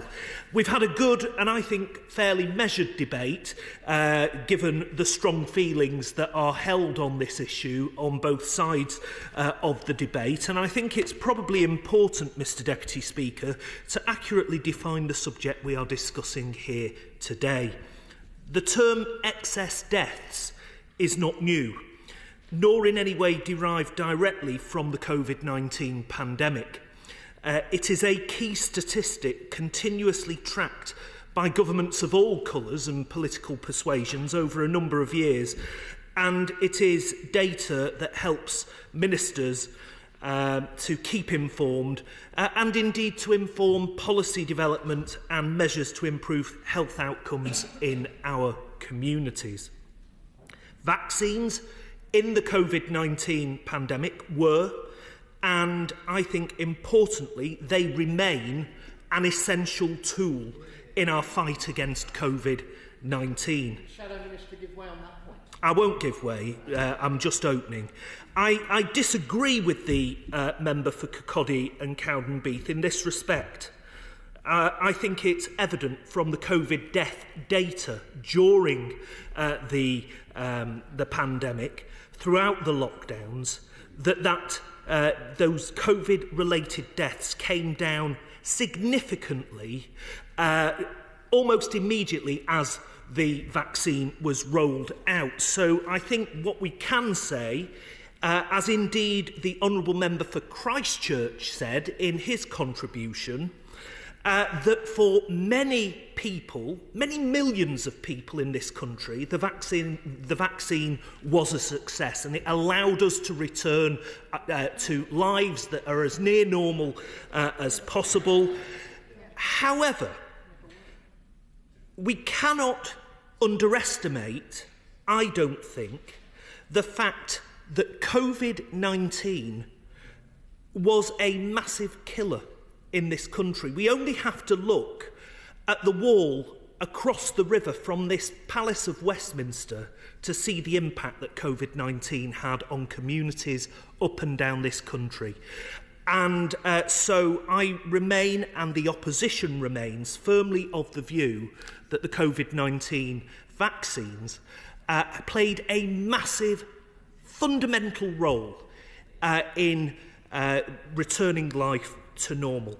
Now, as there is with any form of medical intervention, there have been instances of harmful side effects. Nobody disputes that. And when these are found, of course, they should be properly investigated. Efficacy of drugs need to be reviewed over periods of time. The science needs to be understood fully and it needs to be responded to. And I think that is true of any drug that is available on the National Health Service. I also want to say that I think the Honourable Member for Christchurch raised some very fair points on the COVID vaccine damage payment scheme. We've had debates in Westminster Hall about this, and I think he's right to raise those concerns as eloquently as he will. Now, I will always be open to scientific evidence being tested, but as has been stated by a number of the contributions today, for millions of us, vaccines have been a game changer in overcoming the worst fears of COVID-19. They've allowed us to return to normality, and most importantly of all, it saved lives. We do, however, need to understand more as to why, for some, the vaccine has caused reactions, and in some cases, it may have tragically led to mortality. And that is why I think the Honourable Gentleman was absolutely right. We need to get to the bottom of that data. But investigation and review should not be allowed to frighten people who are deeply vulnerable, still to this day, from taking the COVID vaccine boosters. I think it's important that we send out that message that for those people that need those boosters, they should have them. I'll give way to the Honourable Gentleman. Giving way, Mr Deputy Speaker. And I should put on record I am fully vaccinated. I am a supporter of the vaccines when they came out, and I'm a supporter of them now and will continue to be. I think they play a huge role in managing serious disease. My concern at the moment is that the tone of some of this debate is undermining not only the reputation of our scientists, but also the efficacy of vaccine programmes in the future. And we collectively, that's not to shut down the debate about the topic, we need to find a way of filling the evidence gap, and I hope that collectively we can do that. Encourage research, fill the gap so that potentially wild, untested theories do not fill that vacuum. Yeah. I couldn't agree more with the Honourable Gentleman. We know that there are a cohort of people for whom the COVID-19 vaccines has led to reactions. We know that there are tragically a cohort of people who have died. And we need to learn more about the impact of this particular set of vaccines on that cohort of people. But for the vast majority of people, the COVID-19 vaccines have been a huge success, and we should not let people think that they are at risk. They are at risk in many cases, those that are being asked right now, because they are immunosuppressed often, to take up the vaccine, they are at risk of not taking it. And we need to make sure that they are protected. I too am fully vaccinated. And because of my own ongoing health issues, I've just been invited for my next booster. So I will be taking that. Mr. Deputy Speaker, I think that we are, of course, we know that the virus itself has been a key driver of excess mortality, and COVID continues to have an impact across our communities to this day. I understand that, and I understand that COVID affects many people. I personally still struggle with long COVID. In fact, my long COVID has been much worse than the actual COVID infection that I got in March 2020, way before any vaccines were even dreamt of. And I know that there are lots more like me in a far worse situation because they've not yet been able to return to work or to near full fitness. But even to this day, Mr Deputy Speaker, I still struggle from the impacts of a COVID infection right at the start of the first wave of COVID in March 2020, and it debilitated me for the best part of 2 years. I also know that millions of clinically vulnerable people continue, and the honourable gentleman rightly raised it in this debate, continue to shield and live with the constant reminder of the impact the virus can have on them because they are not able to take the vaccine and they do not have the level of protection for their own health needs to be able to return to anything like a near normal lifestyle. And he mentioned Evershed and Evershed 2, and I've very much supported those clinically vulnerable communities in being able to access those drugs so that they can have the freedoms returned that we have all benefited from. And I will continue to communicate with this community and where I can seek to amplify their concerns. Now, in closing, Mr Deputy Speaker, yes, COVID is part of the picture, but across the board we have seen an increase in incidence of major conditions such as cancer, diabetes and heart disease, all of which have contributed to the figures on excess deaths. And the way to fight back against those numbers is to inform people responsibly about their health and well-being and the measures that are in place to protect them. It's also to ensure that our health service is fit for the future. We need an NHS that is rooted in the communities that it serves, ensuring people can access care when and where they need it, one that embraces new technologies as essential for diagnosing and treating people as quickly as possible, one that moves from a national sickness service to one with prevention front and centre. And only by doing so can we have an NHS that learns the lessons from the pandemic and ensures that where mistakes were made in the past, that they are learned from and not repeated in future pandemics. That's the kind of thing that we need to do as a parliament. It's the kind of thing that I hope the next Labour government will be able to do. And until then, we will fully support the current government in making sure the message is sent out loudly and clearly that the COVID-19 vaccine is the best way of protecting yourself and your loved ones from this still terrible virus. Thank you. Minister. Thank you, Mr Deputy Speaker, and apologies for my croaky voice. I will try to be able to respond to all the points that I can. Can I start by thanking the Honourable Member for North West Leicestershire for securing this debate. It's an important debate, and I think that, as the opposition have rightly said, it's important that we do have this in a measured way because there are strong feelings on all sides, and I think those who've got concerns about the vaccine are right to raise them, concerns about lockdown and way pandemics are managed also.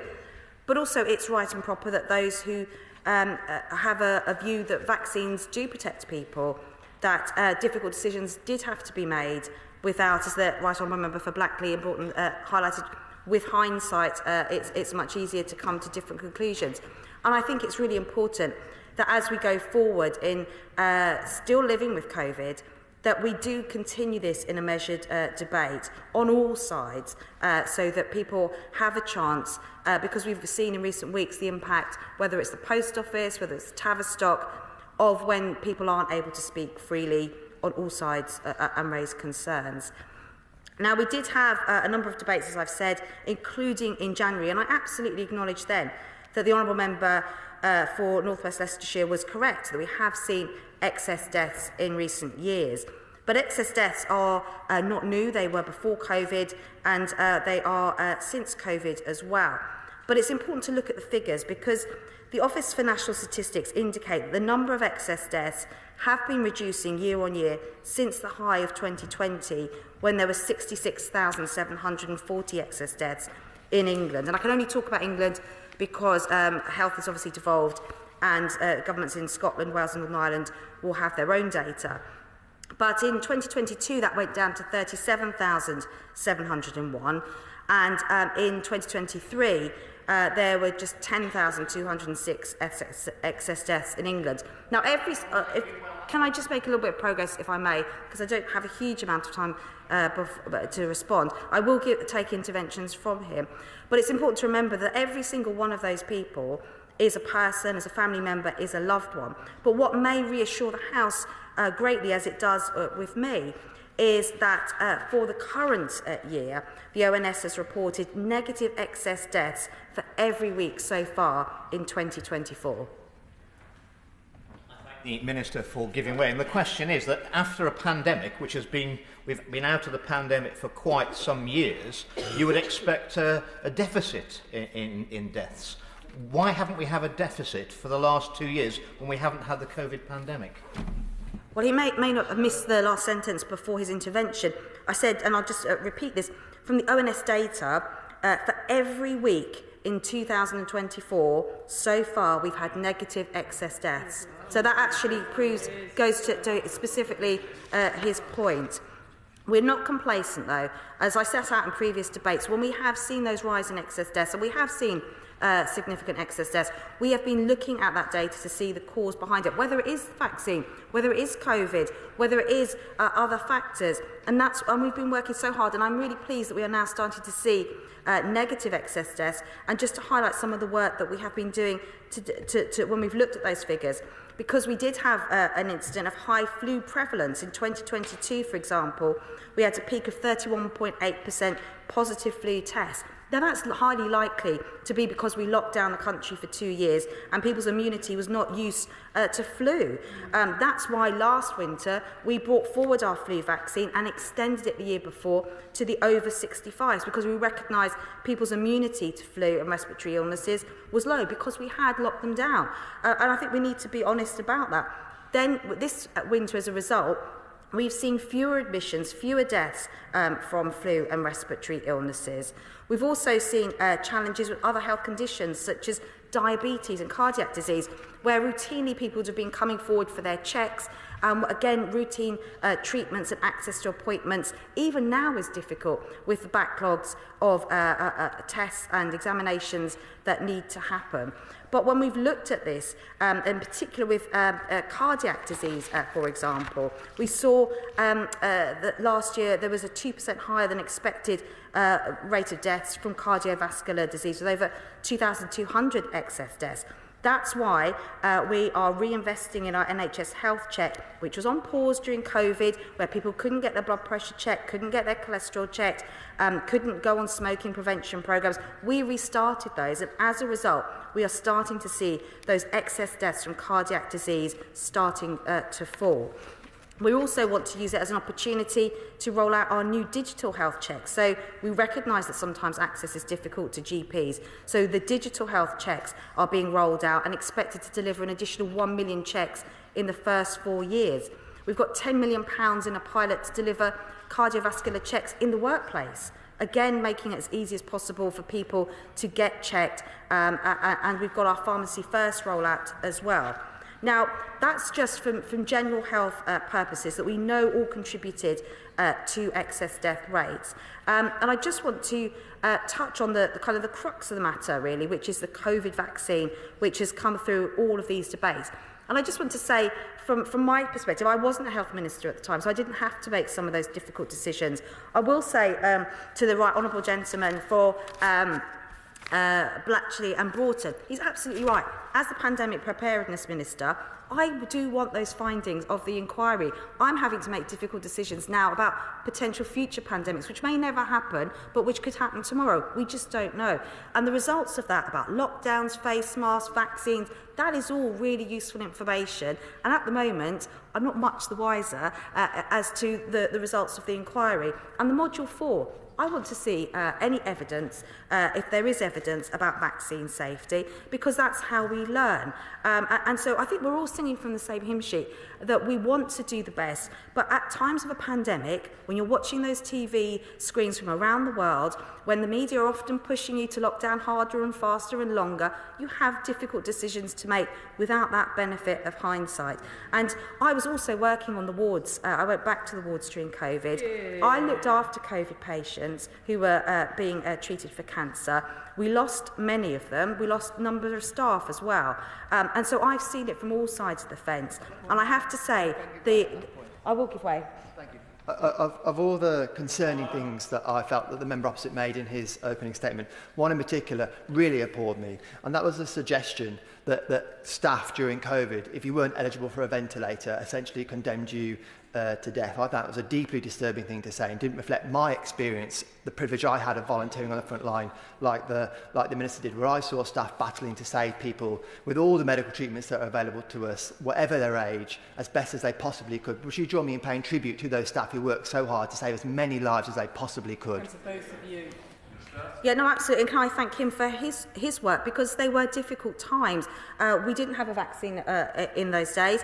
We didn't know how long this was going to last. And I can reassure for relatives who are listening to this, we treated every single patient in the best way they could. And if they needed a ventilator, we often had to ship them out of the hospital to get them to a ventilator, but they got a ventilator. If they didn't need a ventilator, we treated them. We did not leave people to die. And I just want to reassure relatives who may be thinking that we did, that absolutely, certainly wasn't my experience looking after patients. But on the issue of COVID vaccinations, it is again important to look at the data. And the Office for National Statistics, which published data in August last year, showed actually that people who had COVID-19 vaccines had a lower mortality rate than those who hadn't been vaccinated. And to go back to the point around correlation versus causation, when 93.6% of the population have had a vaccine, either 1 or 2 doses or multiple doses, it's almost impossible to determine correlation versus causation, because they will feature highly in excess death numbers, because most people have been vaccinated. And that's why we need to go through the data really carefully and not just take the first data that comes just at face value. COVID virus still continues to circulate. We're living with COVID now, and there are still people who are very vulnerable to COVID, although the current variant is obviously less severe than the variant that we had initially. And we have just rolled out our spring vaccine rollout, so for those who are invited to go, please do go and get their vaccine, because we know it does make a difference to those who are most vulnerable. And we've seen that over this winter, where both with the flu and COVID vaccine rollout, we have seen significant reductions in hospital admissions. And I will give way, of course. I'm most grateful. So when will the immunosuppressed be able to get access to Evershed 2? Will it be this week, next week, or sometime never? Well, that's a clinical decision, but what I can say to him is, with the Omicron variant, the evidence isn't as compelling as to the effectiveness. And to go back to the kind of the crux of the matter, when you're weighing up as a regulator or NICE whether to license a product or whether to fund a product, there are risks and benefits to every single medicine. And if the advice coming to us is at the moment the benefits of Evershed with Omicron do not outweigh the risks, then we have to take that advice. There isn't any advice for people to shield at the moment, but I recognise that people are very nervous, particularly when they can't have the vaccine. We are constantly in touch with NICE and with the MHRA on this, but we do also have to respect a decision if it's felt that it's not in the patient's benefits. I'll give away one more time, just because I've only got a few minutes left. Thank the Minister for giving away. She's very generous. But can she, using her experience, her medical experience, explain to the House, because I'm befuddled by this, how can a systemic vaccine injected into the arm, into the blood, creating an antibody response, stop an infection of the airways and the lungs by a respiratory virus, because it's never happened, and it didn't happen this time either, did it? How can it do it? How can it do it? That is actually what antibodies do. I'm not going to get it. I just want to answer some of the many questions that have been asked in this debate. Just to reiterate that no medicine or vaccine is completely risk-free. Even the simple paracetamol has the potential to kill people if it's not taken properly, or for some people who have other conditions, they may not be taking it at all. And we have systems in place to monitor. The MHRA, which I know has come under criticism, actually did take a stand when in April 21, following concerns raised through the yellow card system, they did reduce access for the under 30s and then to the under 40s. So when concerns are raised, absolutely they do take action. And you know that there are recommendations now on the type of vaccine and who we vaccinate, bearing in mind the current evidence. Now, of course, I've said that no vaccine is safe. That is why we have 100% safe. That is why we have the vaccine damage payment scheme. And I do hear concerns, and I've met with the Right Honourable Gentleman from Christchurch on this. We took the scheme off of the DWP into health to speed it up, to get turnaround of claims quicker. We've had over 4,000 claims. 170 have currently been awarded, and we are roughly, the majority of claims are within the 6-month period. The vast majority are within 12 months. But of course, we want to speed those up. We recognise the time limit of 3 years, and that's why we're working as hard as we can to get through as many claims as possible, so that if people have been infected by the COVID vaccine, that they get some help and support through that funding. Now, the Honourable Gentleman for Basildon and East Thurrock raised the issue of research. Absolutely, we are researching the issue of COVID-19 vaccines, not just about future types of vaccines, but their safety. And there's £110 million in funding from the National Institute for Health and Care Research, specifically into COVID-19 vaccine safety. And I would encourage all members to keep an eye on that as that evidence comes forward. So, Mr Deputy Speaker, with the few minutes I've got to let the Honourable Gentleman reply, we absolutely do take this extremely seriously. I, know as a Minister will be responsible if... I won't. I have to let the Honourable Gentleman respond. We do take this very seriously. I've been open and transparent as I can be. If there are concerns, we will always look into them. But there is no doubt that COVID vaccines save lives. There's no doubt some people have experienced harm from that. We acknowledge that, and we want to help and support people who have been affected. But the vaccines did get us out of the pandemic, and we need to be mindful of that as well. Last word, Andrew Bridgen. Thank you, Mr Deputy Speaker, and I thank all the honourable and right honourable members who've attended and taken part in what I believe is a robust debate, and so it should be, given the gravity of the issue that we are debating. And I wish this debate were not needed, Mr Deputy Speaker. I wish the experimental COVID-19 vaccines were safe and effective, but, Mr Deputy Speaker, they are not, and time will go on.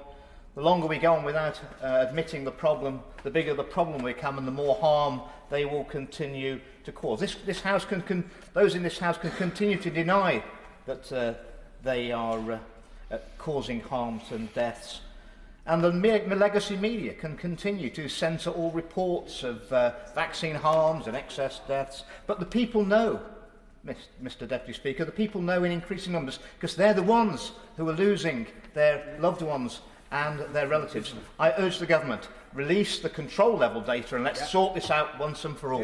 Thank you. The question is, as on the order papers, may that opinion say aye? Aye. Of the contrary, no. I think the ayes have it. The ayes have it. We now come to petition. Rachel Hopkins. Thank you, Mr Deputy Speaker. I wish to present a petition on behalf of those infected and affected by the contaminated blood scandal, particularly in my constituency of Luton South. I commend all campaigners across the country and in Luton South, and of course my right honourable friend, the member for Kingston upon Holt North. 2 victims of the scandal are dying every week. We voted in December to establish a body to pay compensation as an amendment to the Victims and Prisoners Bill. We still need to see action. Justice delayed is justice denied. The petition states, the petition of residents of the constituency of Luton South declares that people who received infected blood and who have suffered as a consequence have, along with their families, waited far too long for redress. The petitioners therefore request that the House of Commons urges the Government to implement the recommendations in the second interim report of the Infected Blood Inquiry without delay, and the petitioners remain, etc. Hear, hear, hear, hear.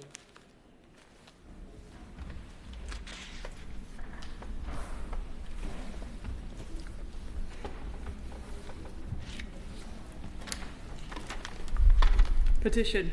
Recommendations of the opportunity to raise issues during the adjournment debate. Perhaps no one values that more than the MP for Stroud.